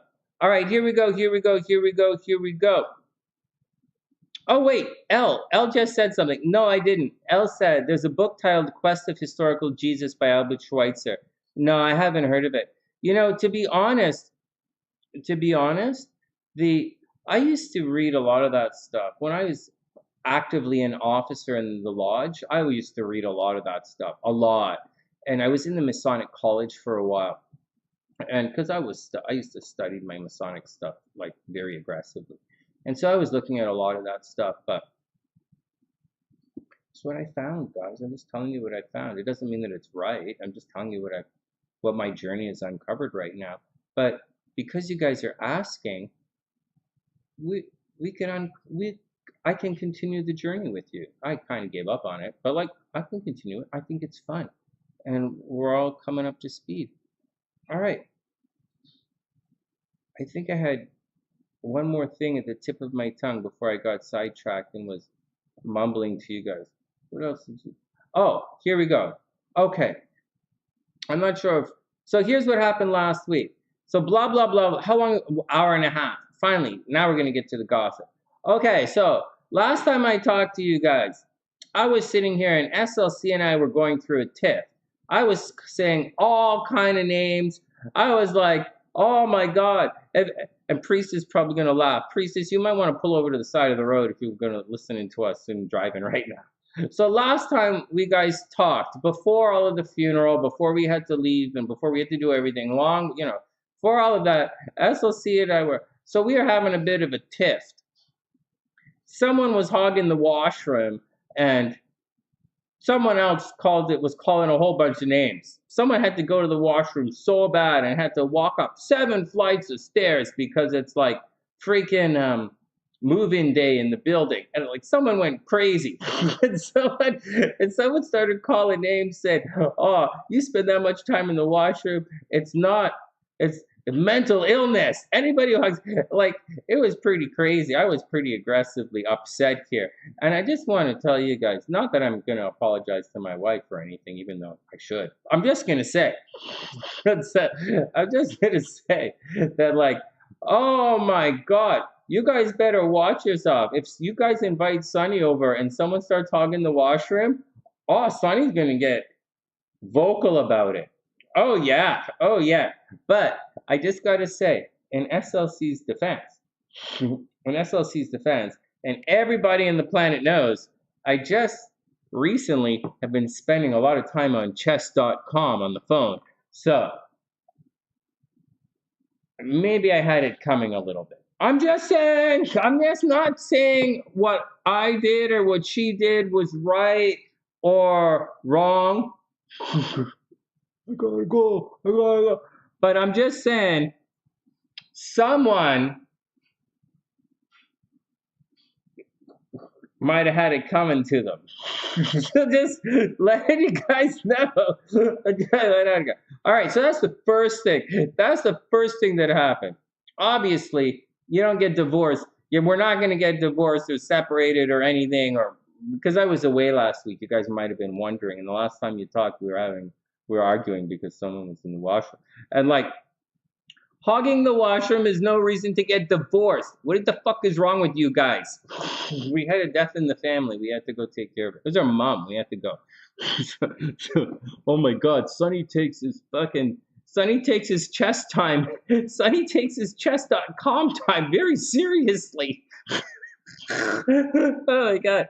Oh my God, yeah, he'll shit himself waiting to play chess. Anyways, I'm just trying to tell you guys that I watch boring videos.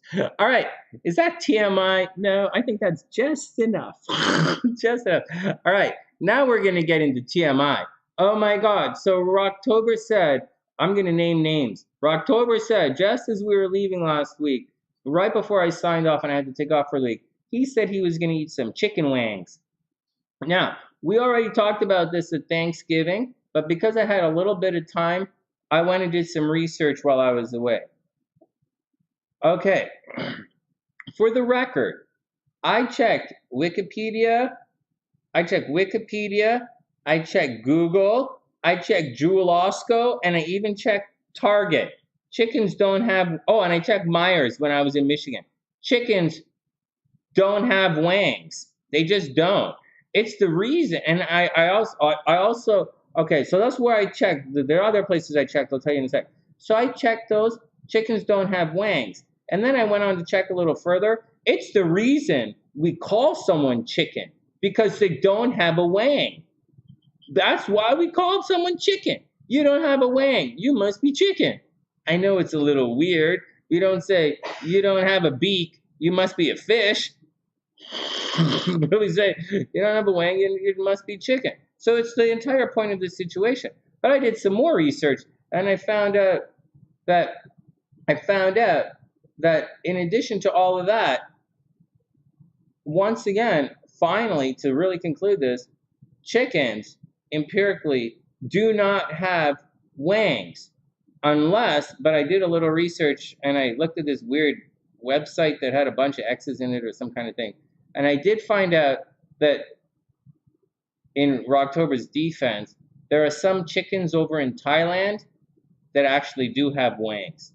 It was a little weird. I had to delete my browser history and all that stuff. But like, there are some chickens that do have wangs over in Thailand, and we call them lady chickens. Maybe, I don't know. That's what I found out. You're at the casino. You're a Gemini. What are you doing at the casino? Oh my God. You're a Gemini at the casino. You think it's right? Get out and have some fun. Get out and have some fun. I'm just teasing you, Daniela. Get out and have some fun. You're Gemini rising. You're at the casino. Where's the thing is in Pisces? Gemini, Pisces, travel. Daniela, travel. No. Business. Sorry, Daniela. Business. You're supposed to be public. Yeah, Daniela, go do it. High visibility. Go out into the world. You like an into the world person anyways, but like Gemini risings, you have to go outside. You have to go to the casino. Nothing's gonna happen at home. You're doing the right thing. I get so happy when I see you guys doing what it says. Yeah, you might win. You have a lot of sharks looking at you. You're at the casino all day. What are you doing at the casino? So,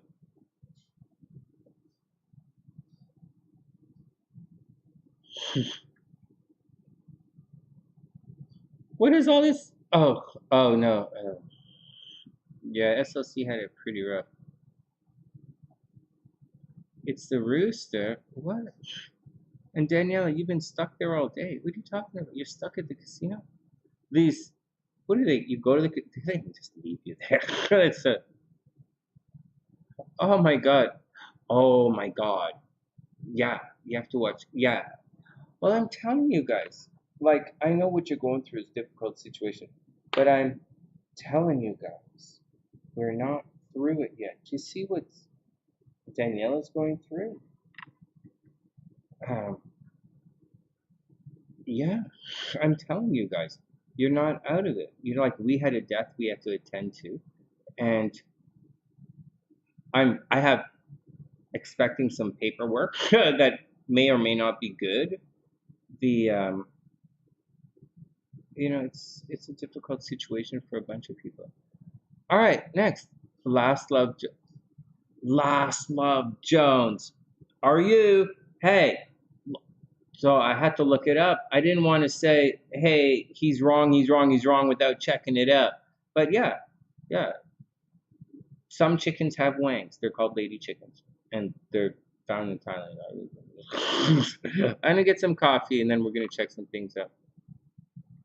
All right, one step at a time.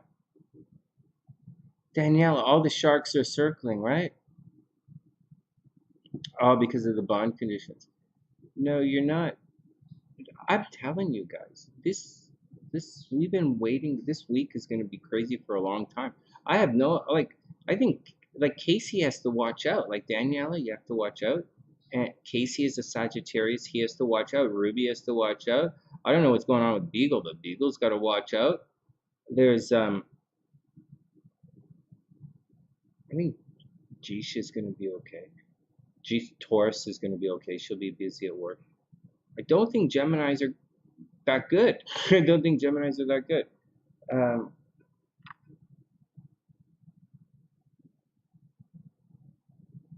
Yeah, Gemini's not that good. Okay, let me take a moment. All right, today's Hug Your Dog Day. One sec. We're gonna look at Noodles' sister's past life chart first, and then we're gonna take it from there. All right, one sec. Let me type it in. Oh, I didn't guess the cards. TN guessed the cards, but I didn't guess the cards. I'm not really Noodles.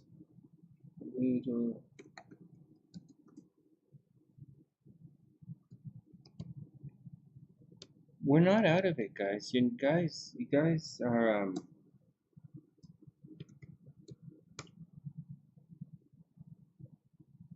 Oh no. Oh, 9:30 a.m. Okay, we've got it right here. Why are so many of you Noodles? How come so many of you are born in Kentucky? Because that's where we grew up, Sonny. All right, Noodles, I get it. I get it. It's good.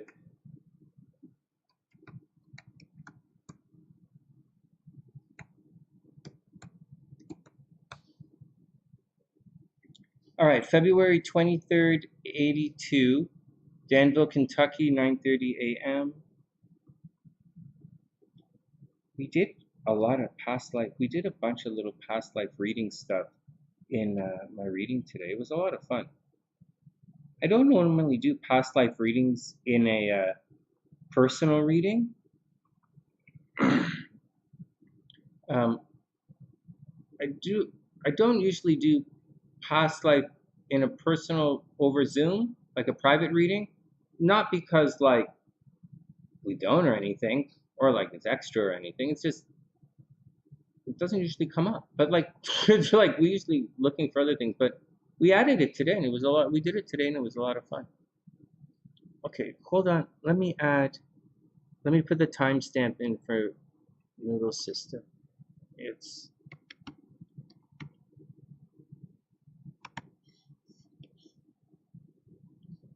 and then we'll add Priestess here. Yeah, we'll check the chart again. Let me copy here and let's see what's going on.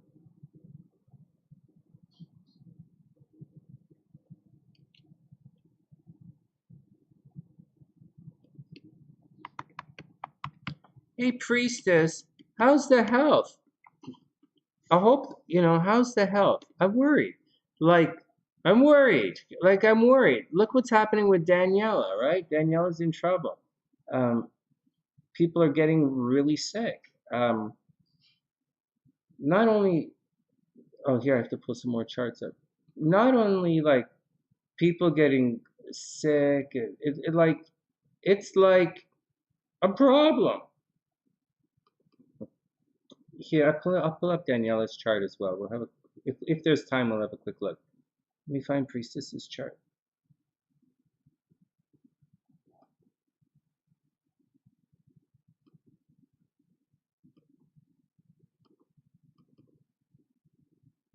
The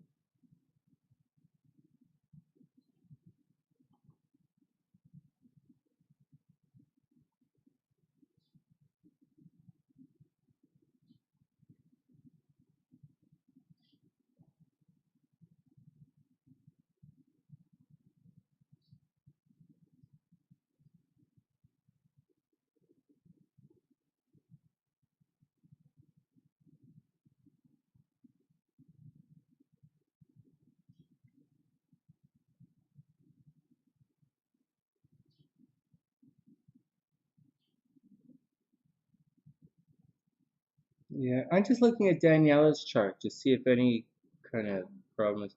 Let's just take a quick sec and look. Let's look at Daniella's chart really quickly, and then we'll move on. I can't really spend a lot of time looking at because we got the other two to do, but I'll show you what I think really quickly, and then we'll come back to Noodles' sister because that's going to take a real thing, a real looking at.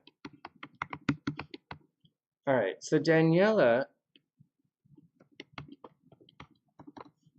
All right, just a quick look at Daniella's chart. There's a timestamp in the description box. I'm looking at it. I'm not sure that I see major stress right now. Like, obviously there's stress, but let's see what's going on. So Daniella, transits. So when this is really small, man. And so anyways, it's not, I don't know if you guys can see this, but so looking at Daniella's chart, let's just take a quick look and see what we see. And something is slow with this thing. You guys can see that it's taking its time, right? And so looking at Daniella's chart, just taking a quick little whip past it. Do you guys see any stress that's happening in her chart? We would normally look to see, you know, what's happening here. This is like she's a major Gemini rising, like right, like Gemini rising. And so, but this really stressful energy in the sky isn't necessarily squaring her ascendant or her Gemini energy. It should actually be somewhat harmonious, a little bit anyways.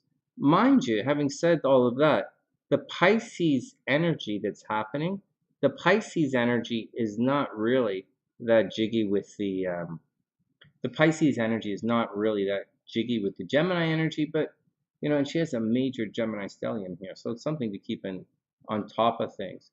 So now these guys, the Aquarius energy, the big thing was at 22 degrees last week, and she doesn't have 22 degrees in her chart. So whatever's happening to her is probably not happening, like it's happening around her, and there are problems happening around her, I would say.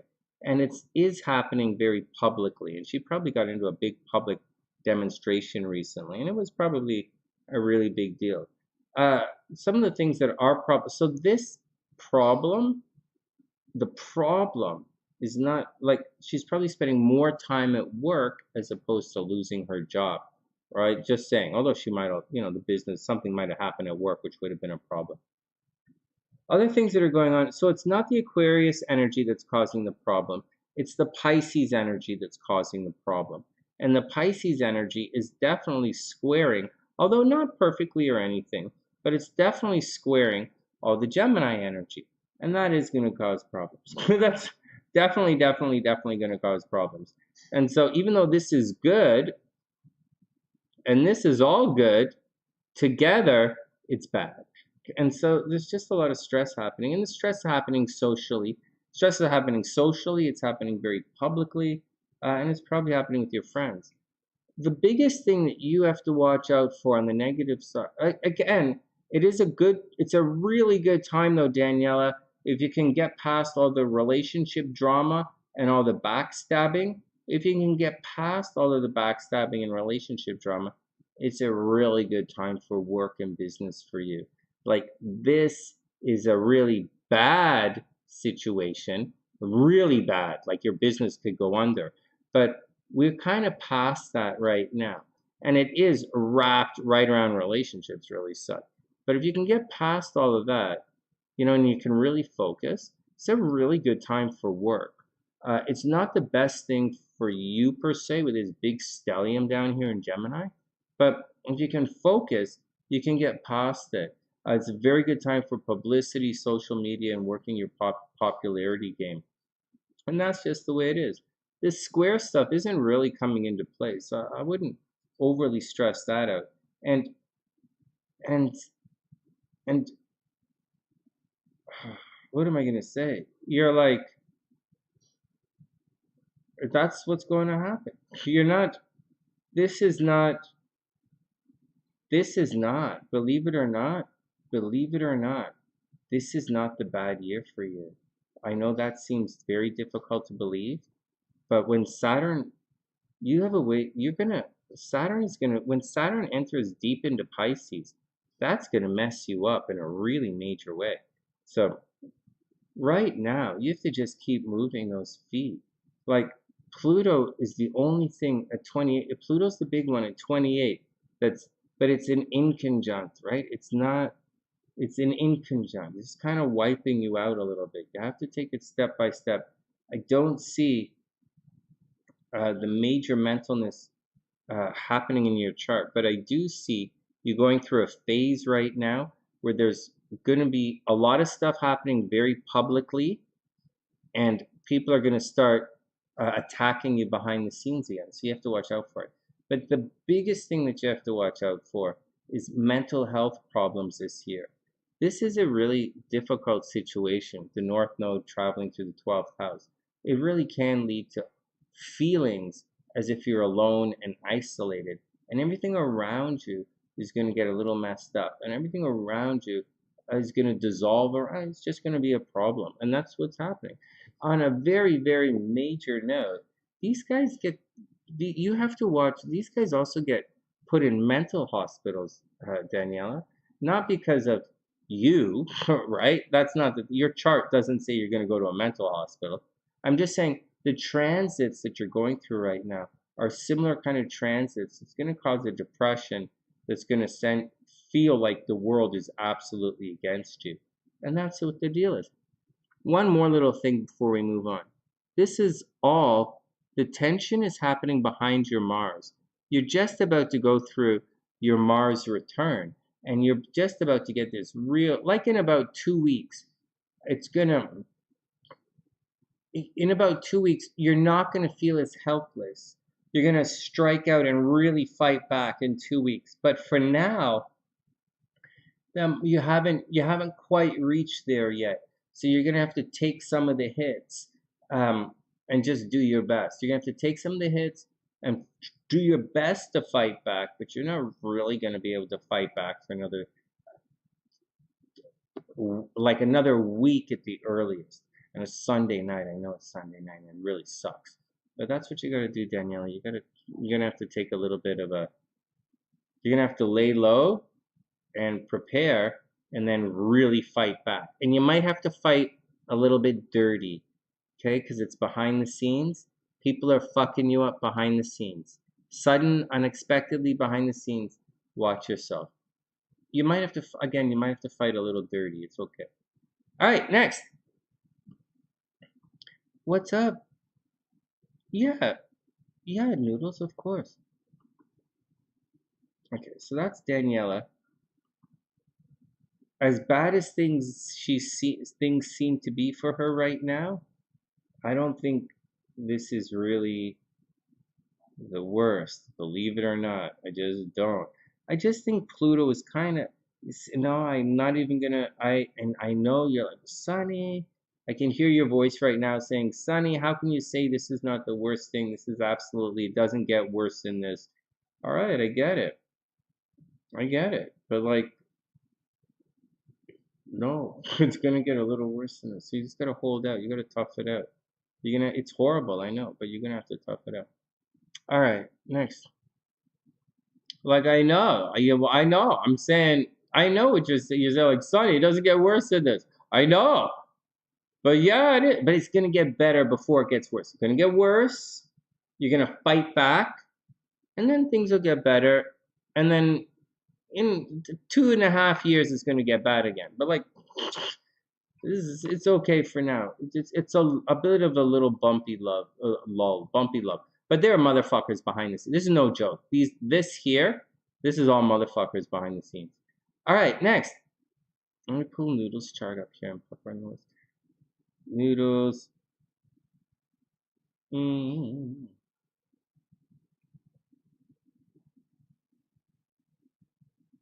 Oh, goodness. What?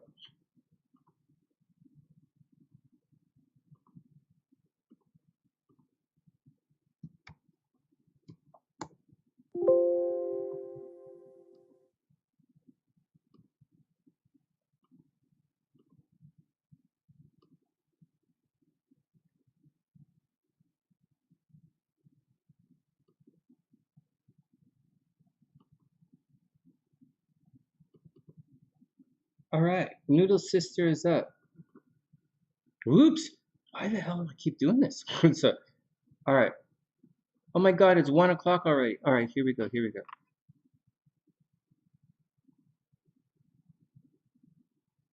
All right. All right, so we're gonna do past life reading for Noodle's sister Angela.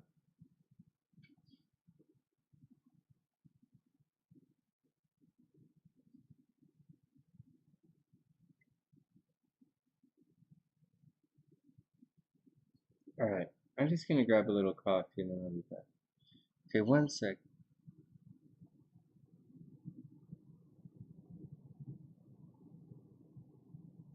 Okay, 1 sec. It's like you're going through a final exam in calculus. Oh my God, calculus is okay. Calculus.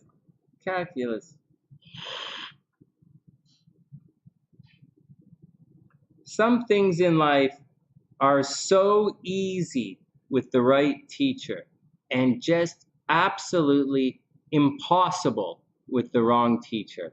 And in my world, that's calculus. It's absolutely so easy with the right teacher, and it's by definition calculus is supposed to be easy.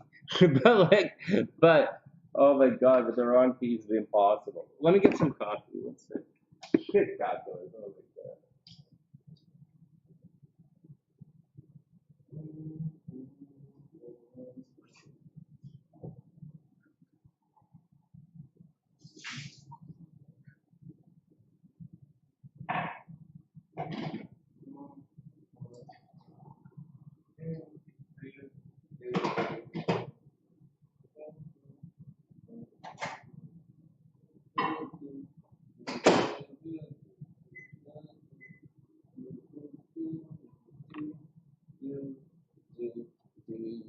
The cat came back the next day.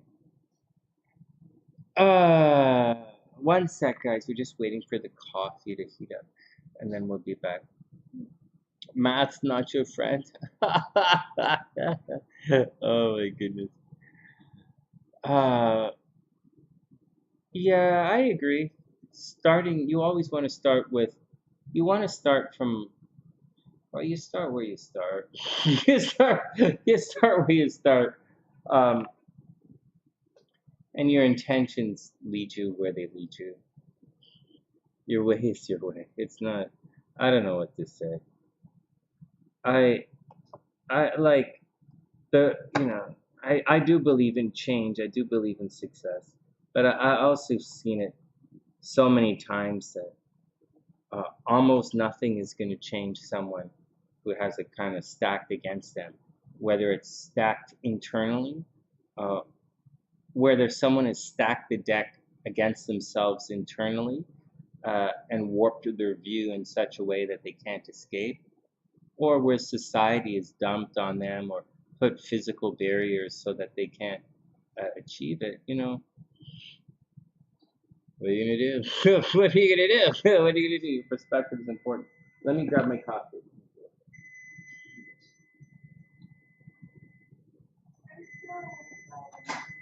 Pardon me? Oh, yeah.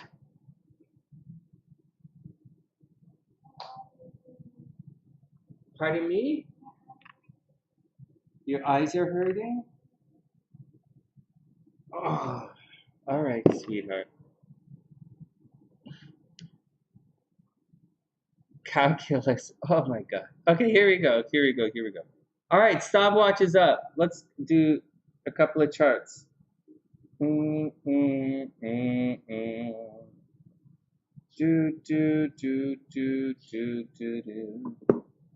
All right. Did I put the timestamp in for? So this is, excuse me. So this is a past life reading for Noodles' sister Angela. It's timestamped in the description box, I think. Okay, here we go. Let's start the stopwatch. Can you guys see this? All right, you guys see this. All right, here we go. So when we're doing a past life reading, whoa, look at this. Oh my God. Okay, well, here we go. So when we're doing a past life reading, we go in through the moon because the moon represents who you were in your past life. It's like the sun in this lifetime. So we're going to look at the moon, then we look at the south node, some of the lessons and attitudes that we carry with us from our last life. What we were, how our attitudes in our last life, our way of approaching things, and how it's messing us up in this lifetime. And of course, Saturn is the planet of karma, so you got to kind of check Saturn out. So let's look at some things. So the first thing you want to notice when you look at Angela's chart, before you look at anything, it should stand out that the sun and the moon are almost conjunct. Not quite conjunct, almost conjunct. But the moon is making an applying aspect to the sun. But in all essence, they're conjunct there.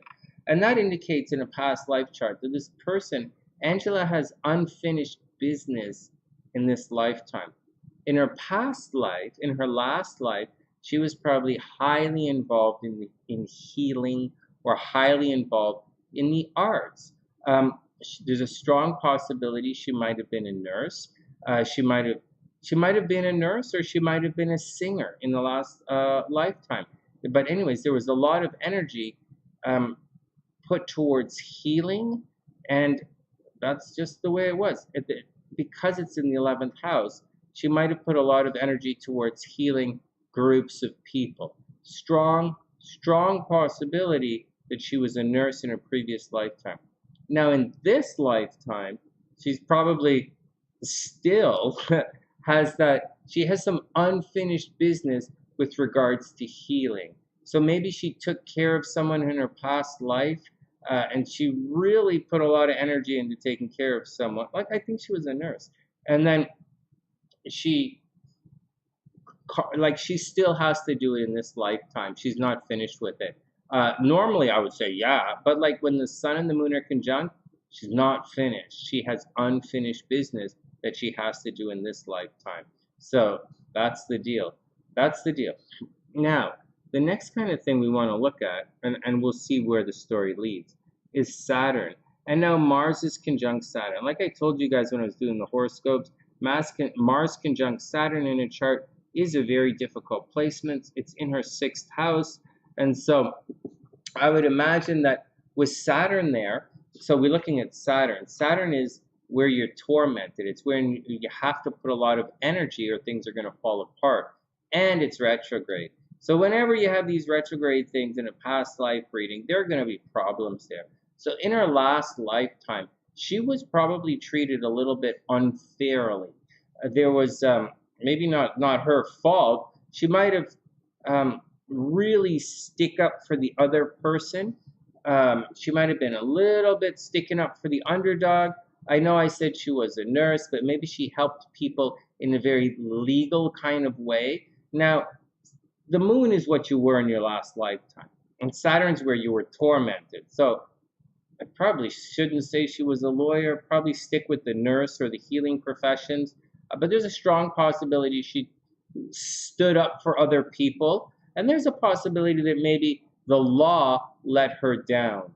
either way, because Saturn, where you're tormented, it's in Libra. So meaning people probably took it, and it's retrograde. So people probably tried to control her in her last lifetime, or she couldn't do what she wanted to do on a daily basis because she probably spent a lot of time taking care of other people. And I know I say all the time, I've been saying that it's always take care of other people, but it's like in the 6th house. And Pisces is healing, Pisces is being a nurse or a singer, and Libra is healing. The 6th house is health, doing things for other people, and fucking Libra is the law. I don't know why this keeps coming up, but it does. So, and Saturn is retrograde, so you were tormented in your day-to-day life. She couldn't do, Noodles, your sister couldn't do what she wanted to do because she was taking care of other people during the day. Now, there's also a possibility with all of that in the 6th house that she was indeed really, really sick in her last lifetime. And her physical illness took up a large part of her life. Like she had some kind of disability that really occupied a large portion of her time, and maybe she ended up talking about this disability or this problem to the masses, right? Because the 11th house, she's sharing her information with the masses, and she's clearly hasn't finished her job because the sun and the moon are conjunct there, although it is the past bringing it to the future. It's very clear that's what's going on. So in this lifetime, she's probably tormented by, she still has to take care of someone for whatever reason, and she still has to absolutely watch her health, and she's still probably being taken advantage by other people, and her day-to-day life is probably still controlled by other people, and she might sincerely still be sick. And so it's not finished, right? Like it's not finished. She's still doing it. I know it sucks, but that's what it is. What else do we need to know? Then we go look at the South Node. And the South Node is obviously lessons in a previous lifetime. In her last lifetime, a lot of energy got put into popularity. A lot of energy defaults into, now check this out. For someone who's a Pisces, you would think this is weird, but with the South Node and Venus right by the South Node, she kind of has a bit of a keeping up with the Jones kind of vibe, meaning like she probably pursues status a little bit, not a lot. Like, I don't think she's a snob. I just mean it's Capricorn. So in her past life, maybe she was driven a little bit by money in her past life. And I don't think it was she was trapped by it. I think she was just very, very popular in her last life. Oh, the reading today, I said she was really this afternoon. Let me pause this. In the reading, I said this afternoon. I don't remember where everything was placed, but I remember saying this afternoon that she might have been really popular in her last life. Anyways, Noodles' sister, Angela, was probably popular as well. And she probably really good things happened to her when she was very public. And she probably had an incredibly strong career. And she was very progressive minded. I don't mean liberally progressive minded, because she's actually, I mean like she was very step by step and progressive and checked things off. It's probably pretty, and she was probably quite popular. And there's no unfortunate stuff with that. Even in this lifetime, her popularity is going to lead to success. Sometimes popularity causes problems. In this particular instance, popularity is pretty good, and she carries it with her in this lifetime. Now, she carries this very public success with her in this lifetime, and this public attraction. Now, the goal is, in this lifetime, although there's always problems in the book, in this lifetime, she's supposed to bring it back home. So I don't know if one of like Angela's mom's sick, or like that would be Noodles' mom, right? I don't know if someone at home is sick or what the deal is. But something with your sister, she has to move from being out in the public all the time to like in this lifetime bringing everything home. She spent too much time being uptight in the last lifetime. She spent too much time being popular. She spent too much time trying to match everybody, too much time trying to outdo everyone. and not enough time nurturing, really nurturing, caring, and loving at home. She was probably too focused, maybe too focused on her friends, too focused on healing people, too focused on being popular, too focused on her career, too focused on what she has to do each and every single day, and not enough time nurturing the home. She probably took her home life for granted in her last lifetime, and it's time in this lifetime she's supposed to take her home life a little bit more for granted, and that's the deal. This relationship stuff, she can't really do anything about. I don't think she has a lot of relationship karma per se, right? I know she has the potential for a death in her relationship, strong potential for death of a relationship. Strong, I would almost guarantee this woman is going to have 2 marriages at the least. Her husband might die on her, but I don't think that's like, I don't like, it might be a karmic thing from the past because it really is close to Saturn. But this entire thing is a bit of a what the fuck. This here, right? This is wide, sort of.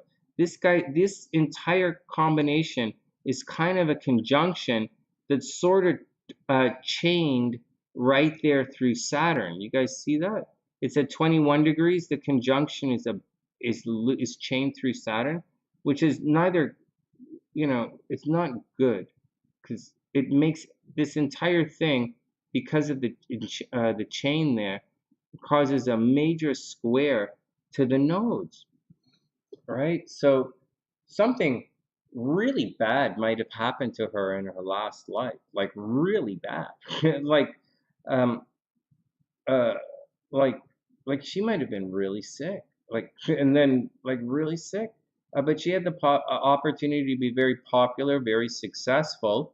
Her popularity is always going to lead to problems in her life, and she's supposed to be social, but she has massive unfinished business, and that's just the way her karma is not clean. In this lifetime, she might experience quite a bit of death. Like, I don't remember the story of Noodles' family, but I said this earlier. If this is the moon, if this was the moon over here, which it's not, that would generally indicate the death of a brother or sister, or it would indicate that your mother had a child who died. And so that's in this chart. And I'm bringing all this up because Noodle's sister probably faced a great deal of adversity in her life. She might have a physical ailment, she might have a kidney disease, she might have a real sickness that might be difficult to diagnose. But having said all of that, I'm bringing this up because I want to answer the question if she has actual relationship negative karma, because Pluto is in the 7th house, right? And Jupiter's in the 7th house. And I've already said she's probably going to get divorced, or probably going to have multiple marriages, and her partner might die, and her partner might be abusive as well.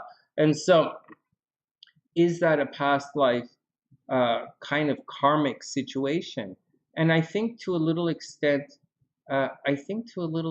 it is.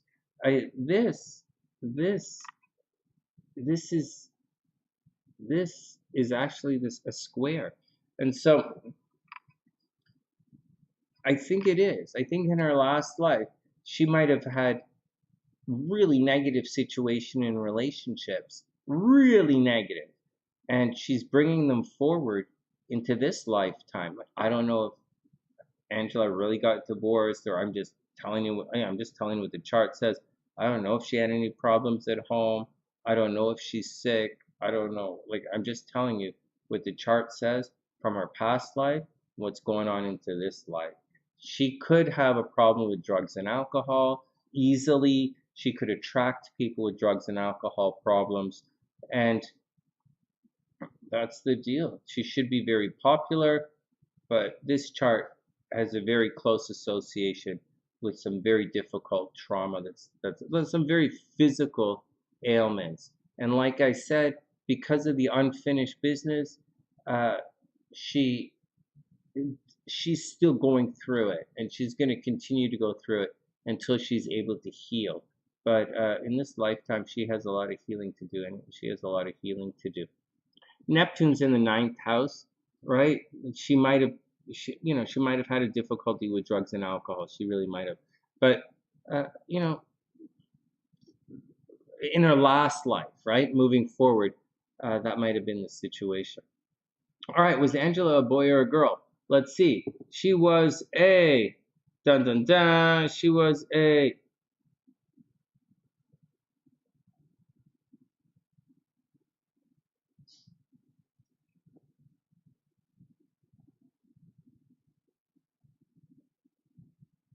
she was a girl. Da-da-da-da. Angela was a girl in her last life, but she was uptight. But she was uptight. All right, next. Oh, hey, Suzuki, you got it. Hold on. Let me just write you down.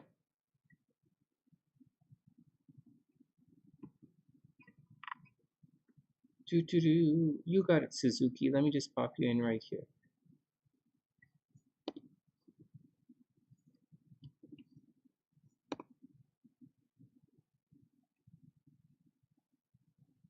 Did the Suzuki, do I have your birth information? Oh, wait, Noodles. She was a cheeky doodle. She was a girl in her last lifetime. Definitely. She was a girl in her last.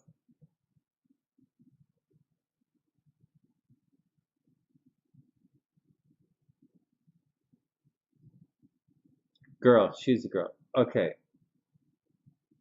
She's a girl. All right, next. That's cute. This is cute. Okay, Noodles, let's look at your chart. Let me type in Suzuki's chart. Hey, Suzuki, do I have your birth information? What's that? What are you guys talking about?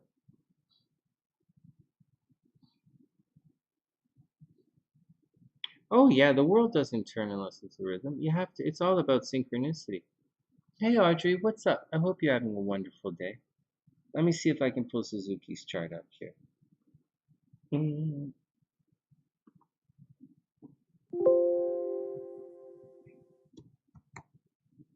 Suzuki. Boom. Fuck. Let's try the next. Suzuki. Crap.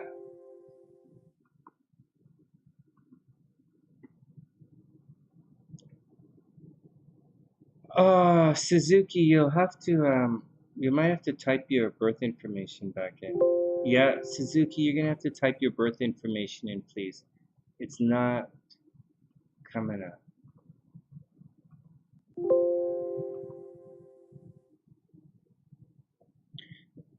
Hey Audrey, I'm alright. Suzuki, whenever you get a chance, please type your birth information into the chat and I'll just add you to the list. In the meantime, Noodles is up. Let's check out we're gonna check out Noodles' chart and see what's going on with her. And then Priestess is up.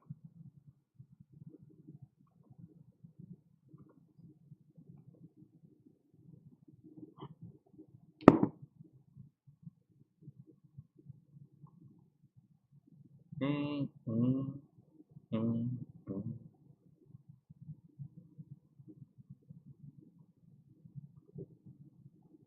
It's nice to be back, guys. I'm just taking it easy, nice and slow, not stressing anything out. Let's see what's going on with Noodles' chart. Okay.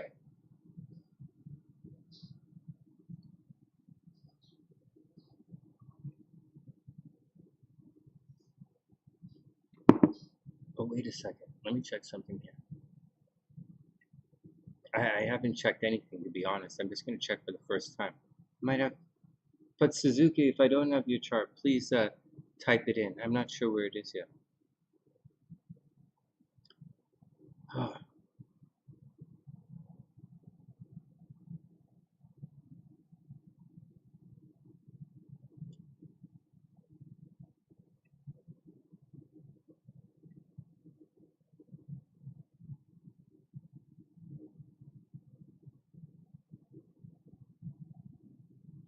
Hey, no way, Audrey. That's super amazing. Super, super, super congratulations. Oh, I'm so proud of you. Audrey, that's amazing. Like super, super, super congratulations. Keep it up. Keep it up. Hey, Wing One, transits are only $35. I'll pull it up and I'll pull them up in a sec. Okay, Suzuki, I got you. Let me type it in. Audrey, that's great. You're going to congratulations. Hold on a sec, guys. I have to. So Noodles is right here, but let me add this chart before I forget it. Suzuki, S U Z. Okay. UKI. Not that complicated, Sunny. SUZUKI. Not that complicated. Okay, here we go. Not February. 6/17. June 17th. Hey, nice birthday. 78. Nice. June 17th, 78. Green Bay. Oops. All right. I messed it up. Okay. Oh my God. Okay. 9:43 p.m. Wisconsin.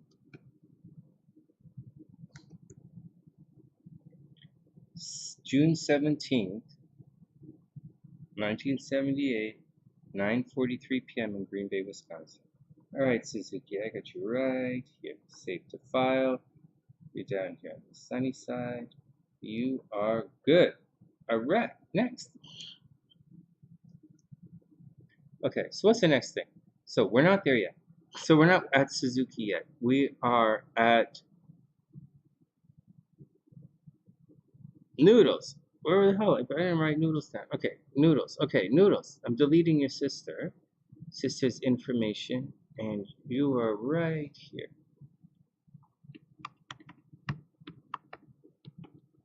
Okay, Noodles is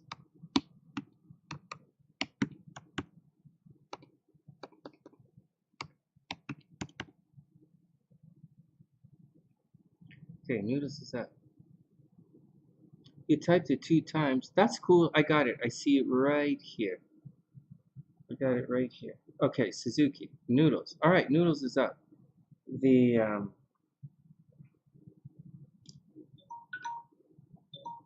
Oh my God, was that 20 minutes for past? It's only supposed to be 10. Anyways, we're just getting it all sorted.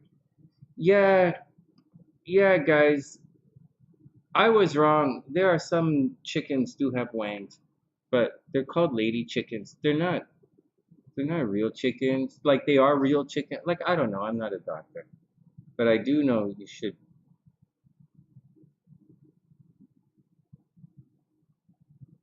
I don't know if those chickens are natural or if they're fed hormones, but whatever. That's what the video said. It was interesting. So, all right, next.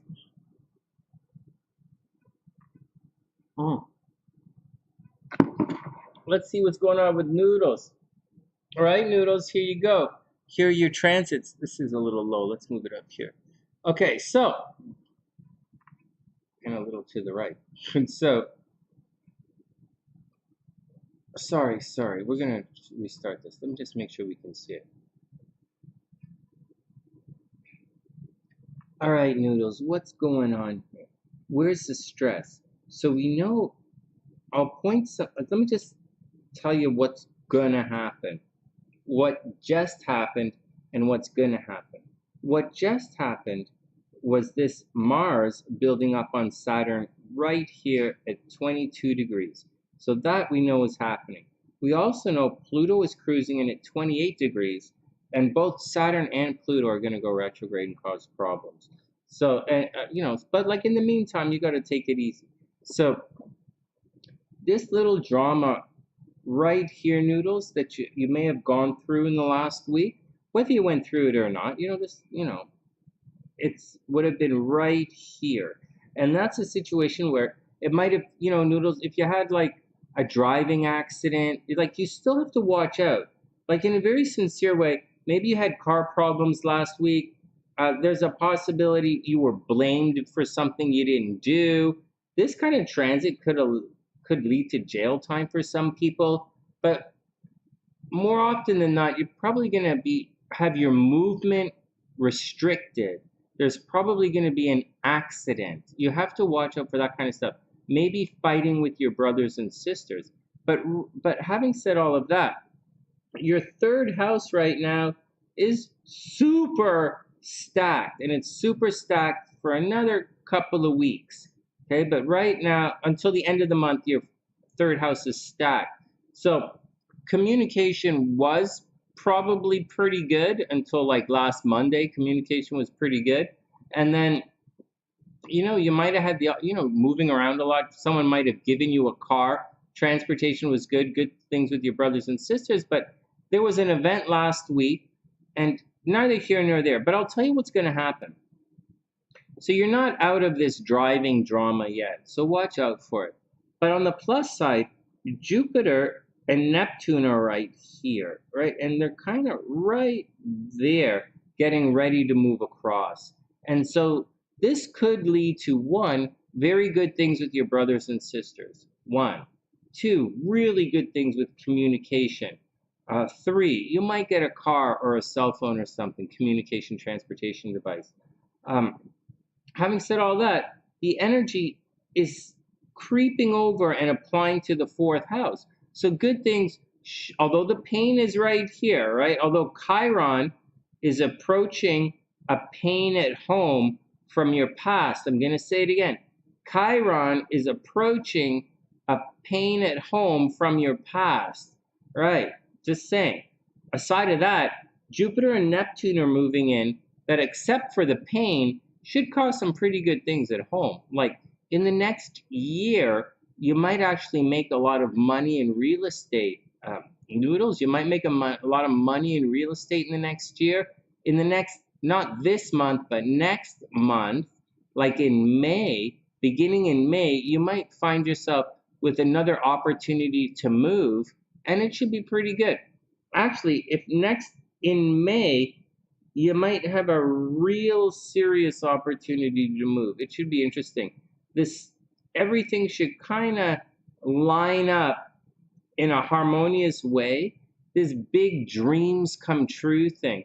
So let me explain something to you guys. I started off talking about some of the negative stuff that's been going on. But aside of the negative stuff that's going on, there's a lot of really good stuff that's happening as well. As far as I know, this transit right here has not happened since 1856. So Noodles, whatever you were doing in 1856, you might find yourself repeating to some extent. But if that wasn't enough to signify that maybe you should, we should all pay a little bit of attention to what's going on, Venus is cruising in to really amp this game up. So Noodles, love and money are either going to be found at home, or it's going to be found through your brothers and sisters, or it's going to be found through your close friends, or it's going to be found by traveling around a little bit. Not like traveling, but like moving around a little bit, driving, checking things out. But at the same time, you have to be careful that you don't get into car accidents, because Mars is there making everybody impatient. So you have to watch out for that. And with Saturn there, you're going to get blamed anyway. So you got to watch out for all of the way, all of the above, quite sincerely. Now, having said all of that, Noodles, you're so really lucky right now, and you might not realize it. All of this energy right here that we're talking about is making a massive blue line. Blue lines tend to be pretty good. So Noodles, all this stuff, transportation or stuff that's happening at home, wherever it's happening, or with your brothers and sisters, you're really lucky right now, and you've been really lucky in the last little while. All right, traffic accidents, smashing up the car notwithstanding, arguing with people notwithstanding, although that's happening, this does not happen very often. Like I said, this hasn't happened since 1856. So you really got to get on your game and see what's going on out there. And that's what the major transit is going. That's what's going on for you. There's not really anything happening around like this. It's all kind of right here. and flashing out to different parts of your charts. So that's what you got to do, Noodles. Money, well, it's Pluto, so it's not like it's Pluto. What am I going to say? Money is Pluto in your second house. So Pluto is so slow and painful. Even if you can't really, you just got to deal with it. You just got to make do, and that's what's happening.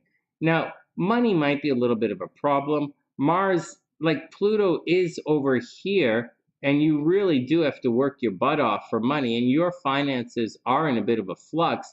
But the real problem is Mars. Like Pluto is, I know I drew the arrow in both directions, but really the energy is being sucked over here, even though that's where it's hot. So your money is being hemorrhaged out of your chart with Pluto. You're just not making the money you were. But that Pluto is gonna totally go, you're fighting and joint finances, and the legal battle you're going through is gonna be painful. And that's the deal. I wouldn't worry about this stuff interfering with that stuff because it's an inconjunct. And this stuff is a little too high up to interfere with that stuff anyways, or to overly act. So I wouldn't worry about it. You're not out of anything per se, Noodles. Uh, this flux, this change, you're probably feeling it. If there was one thing to watch out for, like a major thing, watch watch out for your health. Sincerely watch out for your health and watch out for your driving. If you're looking for love, love is absolutely waiting with your friends. Seriously, or it's waiting through communications and getting out there. So Noodles, you're not super lucky right now, but you could actually make everything work.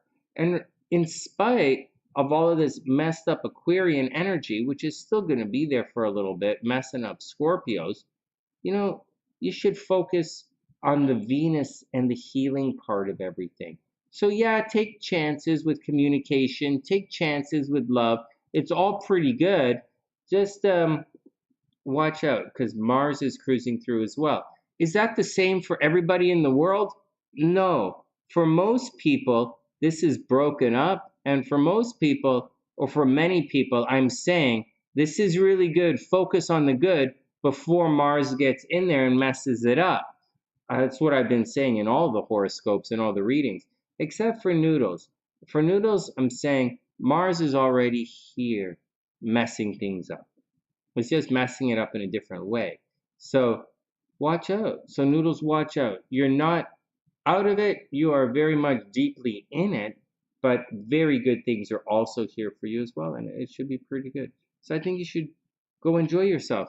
For the most part, Noodles, it's working the phones and sales and communication, and then you're probably going to want to stay at home. Something is going to hold you in the next month. Something is going to grab your attention at home, and you're going to be locked in it. You're going to take major attention to that. And next month, you might get the opportunity to move. So whatever. But for now, take it easy and absolutely, Noodles, watch your driving. All right, what are you guys talking about? So, you're welcome. You're gonna be cool. Noodles, you're gonna be cool. Everything is gonna be cool. If it's not cool, I'll tell you it's not gonna be cool. But you're past the drama and stress, and you should really take advantage of the Pisces stuff because you're a Scorpio, and you're gonna, Scorpios is gonna be good. All right. As for this week, the moon's in Leo. Whatever. Scorpio's not. Everybody's gonna be dramatic and drama queen. Roll with it. You're gonna be okay, Noodles. Just watch out at home. I know this is where all the energy is, but this Chiron is about to cross your south node at home. So watch out for a pain happening at home. It's not anytime soon. It's actually gonna happen.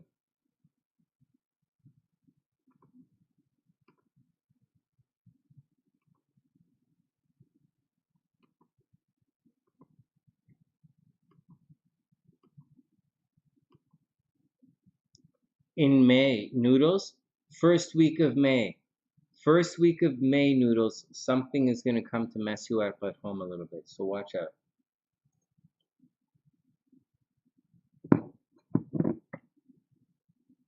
All right, next. Next, see, you're not into any, there's not really any red in your chart. You're gonna be okay. It's harmonious down to business. All right, next.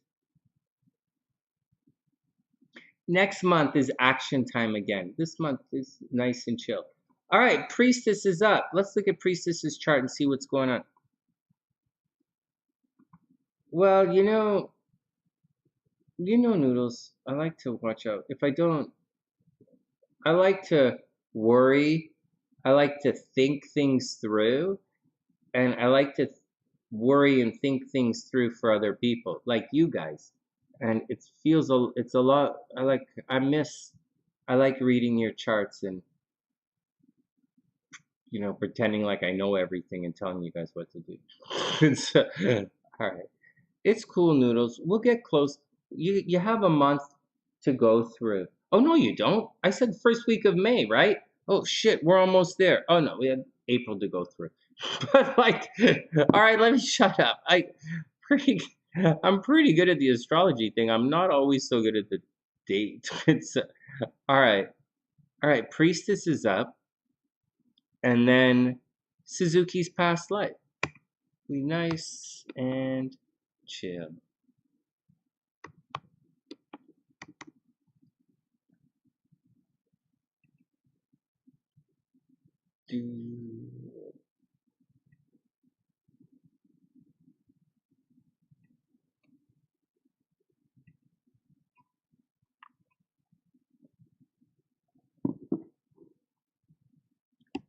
There, guys, there is a thing. Oh, yeah, cucumber on her eyes. Yeah, she's been crying a lot. Well, what do you get? She's been crying a lot. It's, it's, I don't really want to spend a lot of time talking about SLC and stuff which she's going through. But SLC is going through something that I can't relate to. Yeah, I can relate to people close to me dying. That I can relate to. There's something I can't relate to. And she says, I'm really lucky because I've had my parents for my entire life. My parents are still alive. And I'm not that young. But SLC is young. She's really young. And her dad died when she was like 12 or 14, and she was really young. And now her mom passed away, and SLC is really young. And then I'm probably going to die. But she's gonna be younger than I am right now when I die. So like, so she's gonna she's probably, and so she's gonna like, it's weird. I'm like, so she's gonna go through. She's not gonna go through. You know, she's only.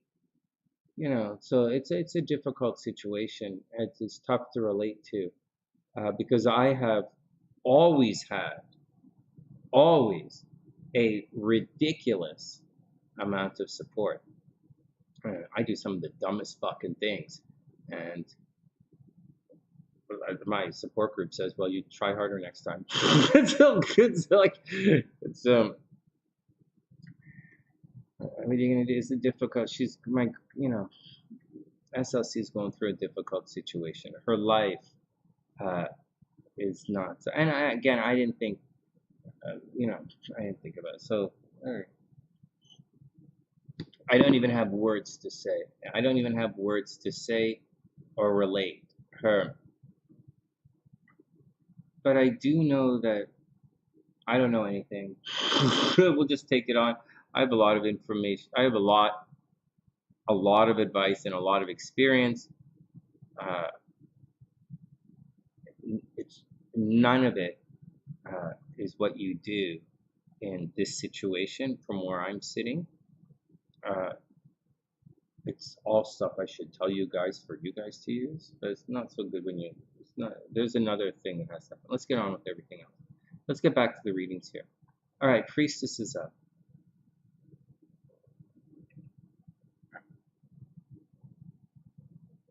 What? 1 second. Hold on, I gotta fix the timestamp.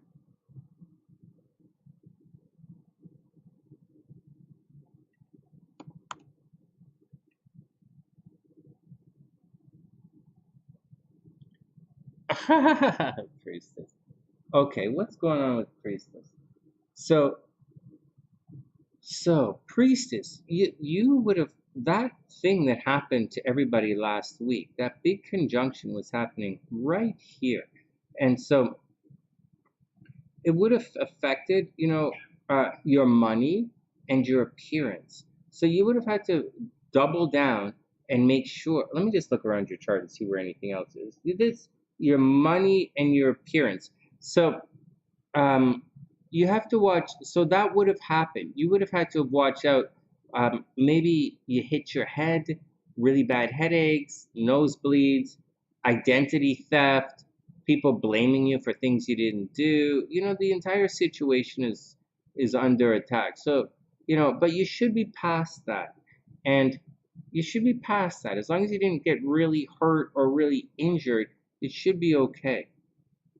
Now, there's a little weird thing you want to watch for, and you've been through it before, and I'm going to warn you again. I didn't warn you last time, but I'm going to warn you this time. When the planets, and I'm going to double warn you, now I know this isn't an inconjunct, but when these guys started to make aspects to your Uranus, sudden and unexpected, and your Pluto, you had to watch out for the sicknesses. And so this Mars is going to make this aspect to the Pluto. So just watch out that you don't get sick, just watch out for sudden and unexpected sickness. I wouldn't expect major sickness drama until Saturn cruises over here and Saturn puts the lockdown on. But Saturn's not going to put any weird lockdown on for a while. And then it's going to go retrograde. So July, if you're looking for a sickness, guys, give me a second, because this is actually kind of serious. If you're looking for a sickness, you're looking for, it's not going to make it. You see, it goes red. In June, it gets to 25 degrees. Saturn doesn't actually get to 26 degrees. See, Neptune is at 25 degrees as well. So Priestess, you might feel a little bit. So forget about sickness or anything, okay? Forget about sudden and unexpected sickness, because this doesn't get to the to 26 degrees. It doesn't get to the Pluto aspect. But Saturn is going to move forward through your first house, and then it is going to go retrograde right around the beginning of June. So problems with you and your identity are going to come back at the beginning of June. So like if you were changing your name, you're not changing your name, but like change your name or a tattoo or some kind of restriction or discipline kind of thing you were trying to do for yourself, that's gonna, you're gonna have to redo it. And it's coming all the way back to 22 degrees, and it's gonna happen in October. So everything that you're gonna go through right now. So for everybody, all of this stuff that you went through last month, and you're going to continue to go through until June, the beginning of June, you can expect a lot of this to have to go through it again. And you're going to spend your summer going through, like redoing and double checking all of this BS that's going to happen at the very beginning of June.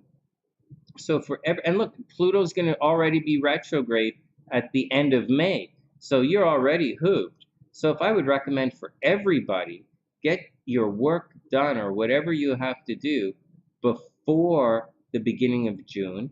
And I'm serious about it. Like what? Mercury's going to go retrograde in there sometime as well, I think. I don't want to overly stress this out, but I think it's going to be a bit, or I think Mercury goes retrograde sooner than that. Like Mercury goes retrograde in May. Yeah, so you guys are fucked.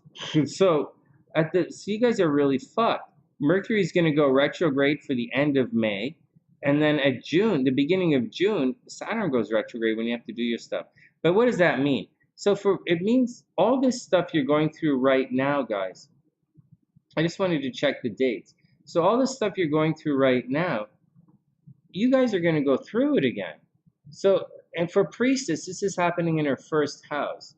So if Priestess has any kind of identity situation, like identity theft, or your mail is not getting delivered, or someone spelt your name wrong, or Um, you know, you want to, dye your hair a different color or something, change your look or get a tattoo or how you present. Like, you're gonna have to kind of redo it. And so be cool about it, because it's gonna be stressful and it's not gonna not work. It's just you're gonna have to do it again.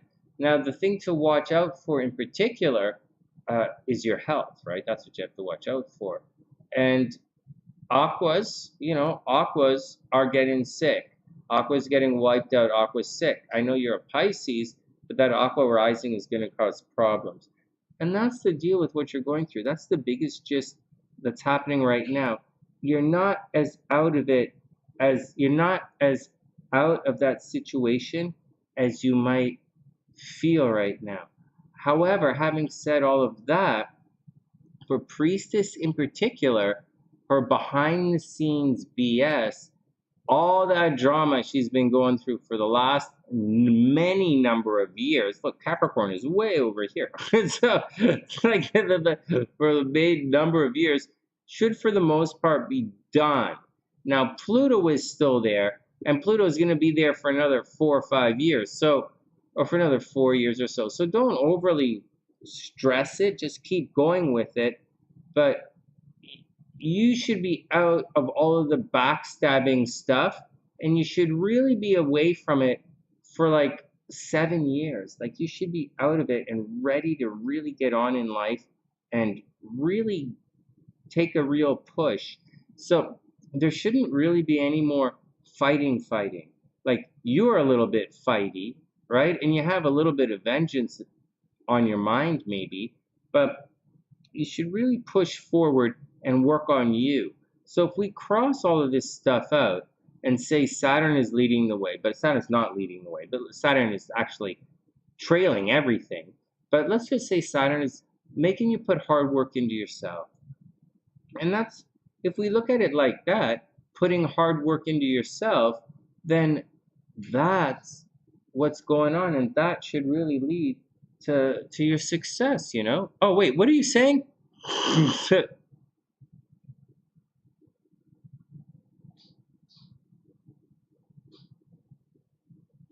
Wow, you didn't know anybody at the funeral? Oh, priestess, that's horrible. All of it. Oh, really? The nose dribble from the booster shot, that's good.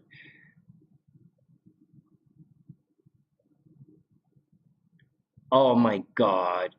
You are getting a tattoo. You are doing it, aren't you? That's funny. That's really funny. No, just do it. Just do it. Take your tattoo in stages. Don't freak it all. You don't have to freak it. It's Saturn, like what? Let me go back a little bit. You see Priestess right here. For everybody, I like the horoscopes are almost done, and I'm not going to rewrite them, but like this is like last week it would have been pretty intense. But now that Mars is moving on, so now that this is moving on for everybody, okay, for everybody, now that Mars is moving on, there's no reason to freak it all out. You don't have to do everything right away anymore. So in cases like, say, a tattoo or something like that, it's a good example. There's no rush. So, like, if for those who have the transit in the third house, Mars has gone past Saturn, you don't have to speed anymore. Or for the Leo risings, you don't have to fight anymore.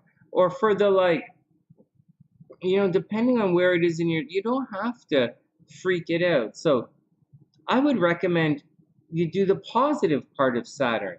Slow, discipline, take your time, be a little bit grouchy, get it done eventually. Just keep working at it, and it's going to be okay. That's what I would recommend. Saturn says to stand in the line and get it done. It's a lot of discipline. You don't have to Mars it all up right now. And if you can avoid Marsing it up, you're going to be a lot better off if you avoid Marsing it up. If you avoid adding Mars to Saturn, you're going to be okay. When you apply Mars to Saturn, that's where it's going to cause problems. like if it's over, it's like like you're gonna get impulsive, and you're gonna get like you're gonna get impulsive, and like instead of doing slow and steady, you're gonna get like an entire back tattoo. Like it's never gonna Saturn. It's never gonna heal. So slow and steady priestess is gonna win the race. Slow and steady. Um, that's the deal. Obviously, you should continue to buy lottery tickets, and I'm not joking or making anything in the least about it at all. Right now, Jupiter, you're not quite like I'm doing it as well, right? Like my sun is at 23 degrees Scorpio. I went out and bought a lottery ticket. I have it right here. I have the Powerballs right here, and so I think it's a bit of a scam, but I'm doing it anyways. And so I highly, highly, highly recommend that you buy lottery tickets. And like you're gonna do it too. Except mine is happening at 23 degrees. Yours is gonna happen at 25 degrees. But it's no joke, and it's definitely happening. I really hope you win the lottery, holy goodness.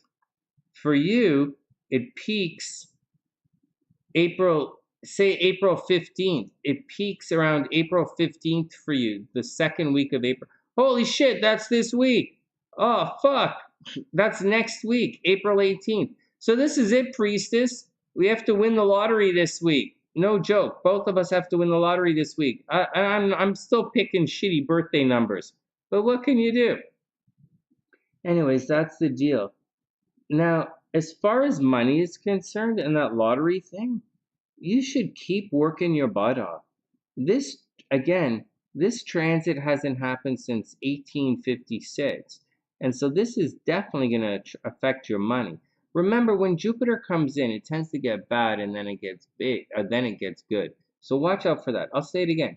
Jupiter, things tend to get bad and then they get good. So watch out as Jupiter cruises through. It can be a problem, but you should make more money right now than you've made in a long, long, long time. So absolutely do the thing.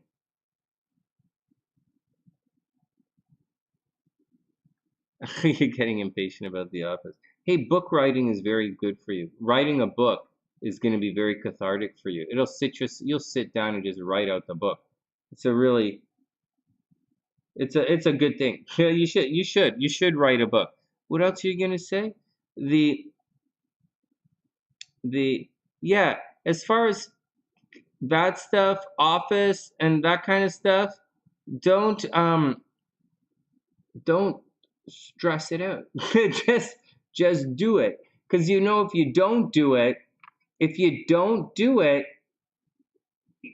you know, by the time Mars gets here, you will do it. So for some people, you know, you don't have to rush to do it because you're gonna do it anyways. Like me, I'm gonna do it. So like you don't have to push me because it's gonna get done eventually. And that's the deal. Anyways, as always, right now, watch for headaches, watch for nosebleeds. You're gonna get a little pushy. You have a lot of energy. You just have to wait a couple of weeks until Mars kind of crosses your sun, and then you're really gonna get into the swing of things. But for now, before any of that happens, this stuff in here is all really good. So don't stress the hard work. Don't, you know, be rushed to anything. Just take your time and just enjoy it. And enjoy, priestess, of all crazy effed up things to say. You should enjoy the Pisces part of being Pisces right now. We spent a lot of time focused on the air signs. And in my blah blah about talking about religion and Jesus and Pisces and all that stuff, and entering into the age of Aquarius, what I didn't say was this. It felt like when when a lot of the energy was in Aquarius for the last couple of months, it felt as if we really were in Aquarius, entering into the age of Aquarius. And a lot of people were talking about that, and it was peaking. But as you can see, most of this energy, almost everything is out of Aquarius except Saturn. Like Mars is moving into Pisces shortly, and it's just going to leave Saturn in Aquarius. That's going to restrict a lot of the Aquarius themes, guys. And so and you're going to feel, everyone is going to feel more like we're back in the age of Pisces, in the time of martyrs, in the time of self-sacrifice, in the time of healing. And instead of in the age of science, you check the science, we're leaving that time period momentarily right now. Now for Priestess, I think it's important for her to enjoy her Pisces stellium right now. Priestess, I think you should enjoy your Pisces stellium. Enjoy the arts, enjoy being romantic. It's a lot of it's your first and second house. Enjoy making money. Take some time for yourself. Take some time for yourself. Take some time for yourself, and just get out there and do your thing. But the one thing I wouldn't mess with is I would really sincerely keep buying lottery tickets. I know I say it all the time, but you know, for another 2 weeks and then you're done. And then you're done. Then Jupiter is going to be at 26 degrees and you're out of it. You're out of lottery ticket time. So another 2 weeks of buying lottery tickets and we'll see where it goes. We'll see where it goes and hopefully something really good happens. But that's the deal. And writing, of course, is well aspected. Uranus is here. We'll talk about that a little later on. Mercury is entering into here to really jazz things up, but I wouldn't stress anything crazy about writing coming out. So, all right, next.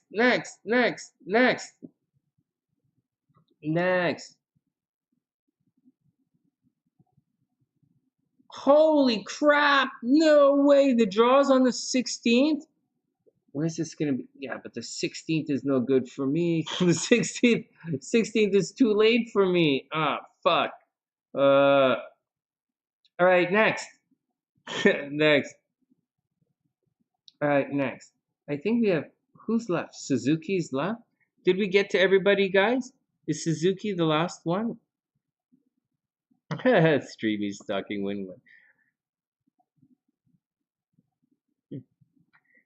1856, the year the aliens crashed into the windmill.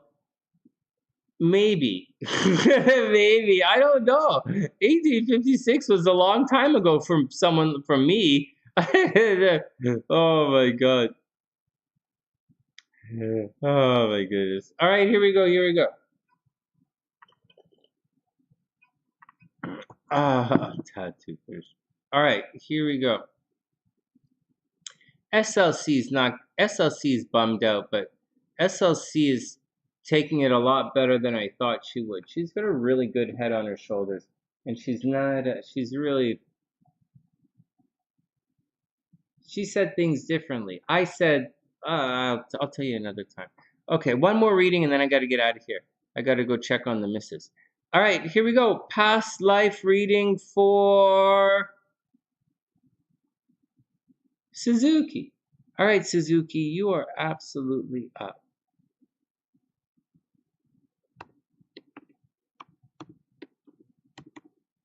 Oops.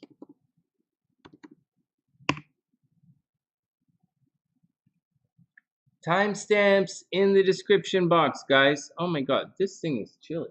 Why is it so cold in here? It's cold in here at nighttime. All right, 2 o'clock. Time to get out of here. I think I'm standing on a chill. It's okay. I turned the heat on my chair. It's all right, sweetheart. It's not. Everything is cool. One more reading, and then I'll be done, and then we'll come to chill out with you. All right, Beast. Have a wonderful night, man. Stay out of trouble. I hope everything is cool. And you officially gave your 2 weeks notice. Great job. Good job. You should be thinking career. It's all cool, baby. I gotta tell you guys, as much as we think, and you'll hear in the horoscopes, I say that this is the lull before the major drama, another drama that's gonna happen. I think tomorrow is gonna be a messed up day. So we'll sort it out. We'll see what's going on. All right, Suzuki's up, and then we're gonna hit the boogie, guys. I hope everyone had a wonderful day. It's great to see everyone again.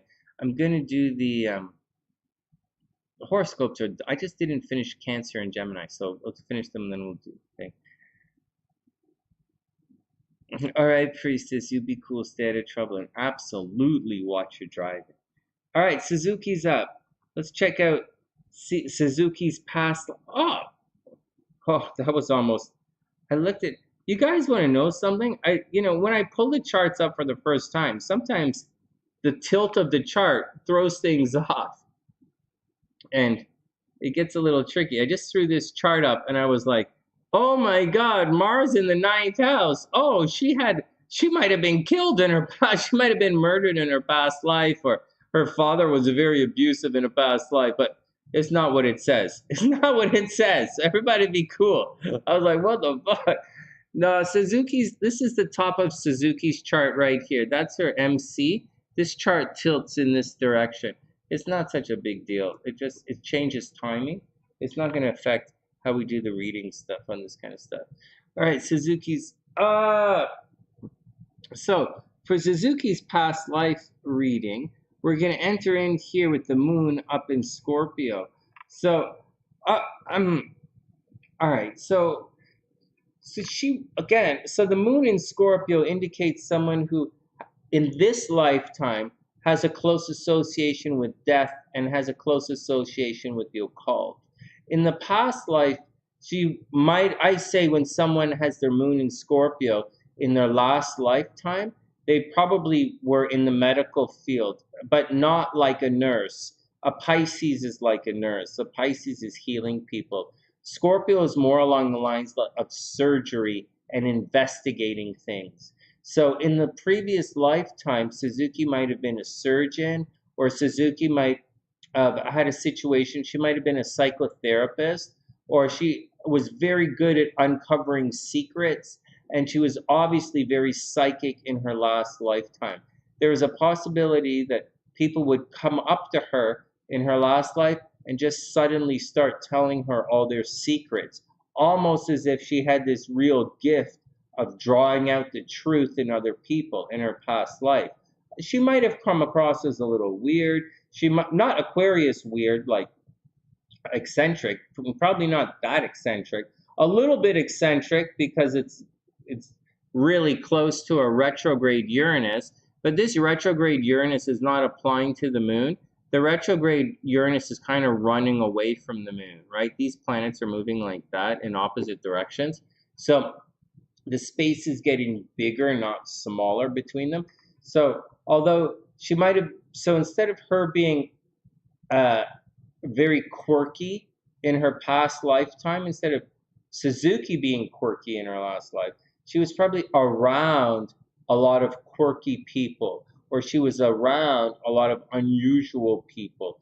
Now that retrograde action of the Uranus means that people's unusual behavior or their quirks or their oddities in the last lifetime may have caused Suzuki some problems.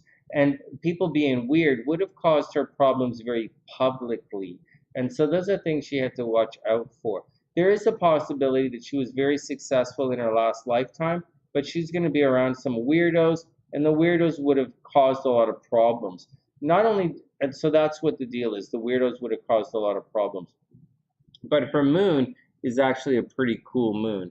This over here, although this sixth house isn't really something we look into for past lives, it is something to keep in mind as that Jupiter is very beautifully applying to the moon. And so Suzuki was probably very lucky in her last lifetime. She was probably very successful. She was probably very lucky, investigated things, looked behind the veil. She was probably extremely popular, and she was probably a surgeon, and people told her problems, or she was a psychotherapist. That's what I think. I don't think she worked with the death side of Scorpio things, not necessarily.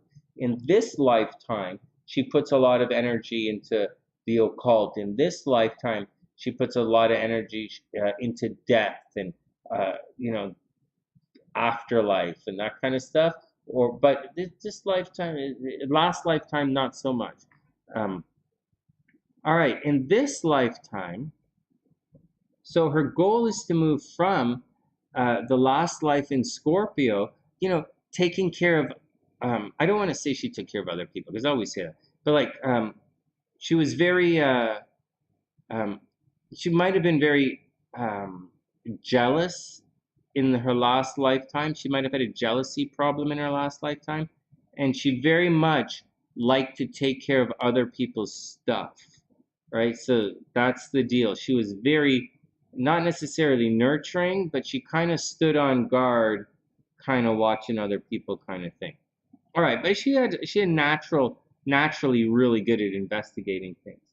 All right, in this lifetime, she's supposed to focus on physical health and asking a lot of questions, right? In her last lifetime, she kind of investigated things on her own, and people would tell her things, and she would just, like a psychic, she like a psychic. She just looked at people and she just knew things. In this lifetime, she has to take more of a Gemini approach and really ask a lot of questions, ask a lot more questions in this particular lifetime. And she's going to be okay. Next, the South Node's in Aries, so she was obviously very competitive. It does indicate up here the Scorpio and the Aries that there was a lot of competitive Mars influence in her last lifetime. She might have been a bit argumentative. She was possessive. She might have been inconsistent. She might have had a military kind of background. She might have like military, maybe police. She could have been very argumentative, very kind of me kind of person. Again, probably very successful, but a me kind of person. Not necessarily a showy or drama queen, just someone who believes very strongly in putting themselves first and sticking up for themselves in there as well. There is a strong influence financially in her last lifetime. Like she put a lot of energy into making money for herself and a lot of energy into making sure she got paid in her last lifetime, which is all great. Moving forward, she's supposed to focus more on other people, and she's supposed to focus on other people and teaming up, right? She's supposed to work towards the North Node. Unfortunately, I'm going to say in my 2 cents that this particular North Node and shared resources is actually going to get her into a lot of trouble, because Mars is here in the 8th house, and Mars is really close to this Saturn here, and that's going to indicate money leaving her house, or money leaving her chart in this lifetime, or people trying to steal from her, or people trying to steal an inheritance from Suzuki, or like sexually transmitted diseases, or a sickness, maybe death by fire, or firearms, all stuff she has to watch out for. But that's over in 8th house stuff where the North Node is. So although she's really good in her last life, she spent all that time making money for herself, very aggressively making money. And this lifetime, she's supposed to help people in shared resources. Sunny is saying people steal from her. So maybe and as I was saying in my reading today, as I was telling, I was just telling the Sunnysider today, you don't have to do your node. You don't have to do anything in your chart. And in this particular situation for Suzuki, doing her North Node is going to get her, like, people going to steal from her. So she's going to have to be careful. Now, on top of that, we also want to look to Saturn here to see what's going on in a past life, because obviously Saturn is karma, and you can see that Mars, although it's 8 degrees, it's pretty close to the Saturn thing, causing problems there. And so,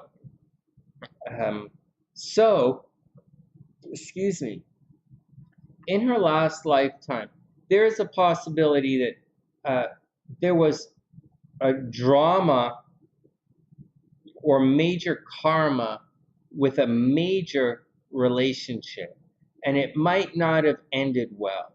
There might have been abuse in relationships in her past life with a very particular person, and into this lifetime, that karma is being carried forward. So in this lifetime, it may have caused that very negative kind of karma, that really negative situation or action that happened in your last lifetime, whether you did it or it was unresolved or someone did it to you, it's happening again in this lifetime, and it's happening. It's going to happen in your marriage, and it's going to affect your money, and so your shared resources. So you got to watch out. There's definitely that situation is going to lead to a divorce in this lifetime. That situation is going to lead to cheating in relationships in this lifetime. I'm not. There's a strong possibility that in your last lifetime, your partner cheated on you and your partner abused you, and you didn't heal from that yet. You still holding it and moving forward. Like the cheating part is not a theme in ongoing lives, but the stress and the abuse in relationship is an ongoing theme from your past life, and it's probably going to be a theme moving on into the next life. So you're really going to have to watch out for it. You're absolutely going to have to watch out for it. And I would actually say, in quite confidently, the karma from the 8th house leading into your last lifetime, you would have carried this pain, this aggressiveness, this difficulty with this particular person for a couple of lifetimes now. I know that seems a little effed up, Suzuki, but I really think you've been carrying this negative karma with you with this particular person for a while. You have to eventually clear it out. Now, the way you're going to clear it out is by you on one, shared resource. You're supposed to think of the other person, right? There's you probably spend too much time thinking about, I don't want to say you spend too much time thinking about yourself, but the South Node is in Aries, which is a kind of a me thing. Or you might be a little bit competitive and not always, and you take you might take the other person for granted every once in a while, or things that you think are a good idea might not be a good idea. You might give the other person, although in one hand you take them for granted a little bit, on the other hand you probably rely on them to, like, you give them too much power and they take advantage of you. And you've been doing this for, so last life you didn't give your, like, on one hand you give your power over to someone in particular person, which is difficult because your South Node is in Aries. You're me kind of let's do it, and you're competitive. But that person taking you for granted, and you have to let go of this person, or you have to calm this karma down. You have to clean it up. You would think Venus would clean all of this up. Unfortunately, Venus is just going to make things worse, because Venus is going to lead to cheating in relationships. Venus is going to lead to divorce. Venus is going to lead to you getting fed up. And so although you're supposed to be healing all of this karma with this one person, Venus is going to bring you together, and the karma is not going to heal. But it does take two people to heal the karma. So like this ongoing multiple life situation that's going through is probably not your fault entirely. Like the other person is probably to blame. You're not even here to tell me what's going on, but I would take a really serious guess to say that you're probably going to get divorced. All right, next. So that's the gist. Were you a boy or were you a girl? And it's time to move on, because just mini past life readings. I go on and all day long for this kind of stuff. But next, were you a boy or a girl in your past life? And for you, you were a, let's see, boy, girl, boy,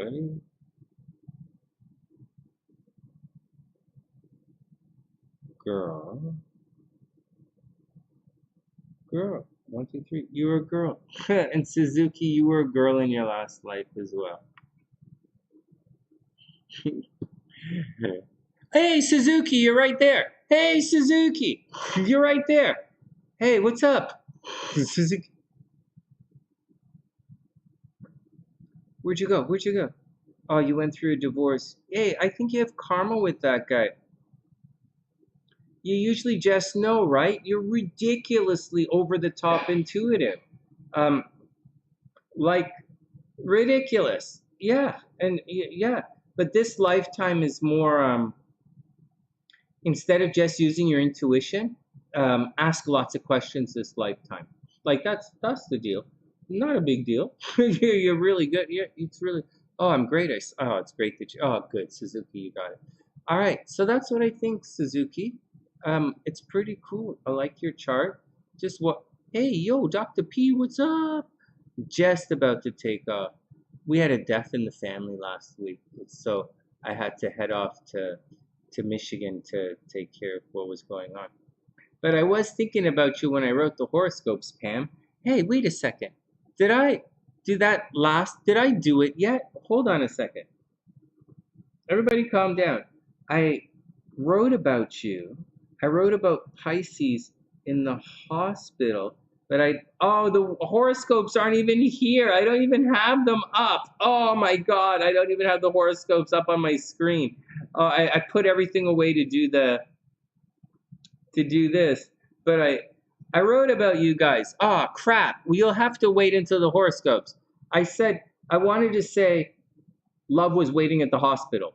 But like, so here's the joke, okay? You guys will see it when you read it. As I was doing the horoscopes, I was like, oh, I know what I got to say. Love is waiting in the hospital for Dr. P. But then I went to Pisces, and like, love's not waiting at the hospital.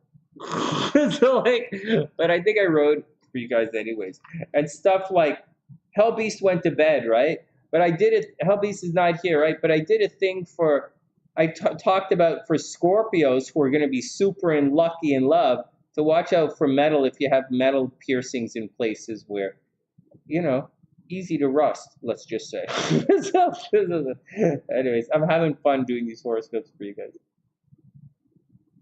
You're the patient, Pam? No way.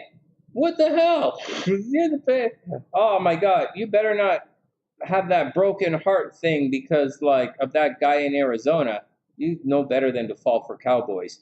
It's like they're always like rustling things, and the only thing that should be rustled are like cattle and leaves. They're always trying to rustle you. Well, anyways, hold on. Anyways, thanks, Pam. Yeah, SLC's mom passed away. It was a difficult week, and we once said, "Did you do cancer yet?" I did. Those are the two I didn't finish. I didn't finish Cancer and I didn't finish Gemini. I got to the end of Taurus and then I went all the way back around because I was like, oh my God, I better finish Pisces. But you'll get it. It's gonna get done. It's gonna get done. The big water lungs. Ouch. I want to make a joke of that, but I don't have any jokes for water lungs, except I don't have any jokes for water lungs. I don't know. Oh, man. Oh, I hope it's okay. So that's, and Donald's in the house. Hey, Donald, what's up, playa? All right, I'm out of here, guys. Oh, Suzuki said she give the wrong people power. Yeah, Suzuki, wrong people power. Watch out. Some of the signs do that. I do it. It's okay. It was a tough week, guys. On the plus side, I started off with my body in amazing shape Monday, Tuesday. But then last week, I decided to treat it like a bit of a vacation towards the end because I couldn't really do stuff. I was really stressed out. So I wrote the horoscopes is all I could really do. And I was writing the other horoscopes. And I was looking at a lot of charts. It was tricky. And I was thinking of you guys. And I knew it was going to be a bad week. And I know we're going to have a lull. But I also know we're not out of it yet. So although it feels like we're out of it, we're not. Look at Ukraine, for example. Russia seems to be pulling out, whatever that means.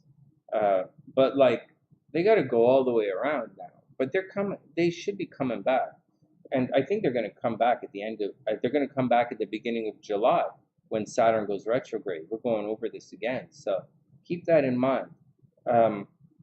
Gas and oil price. We're not doing the horoscope. I'm just talking horoscope stuff. So everybody be cool. Everybody be cool. And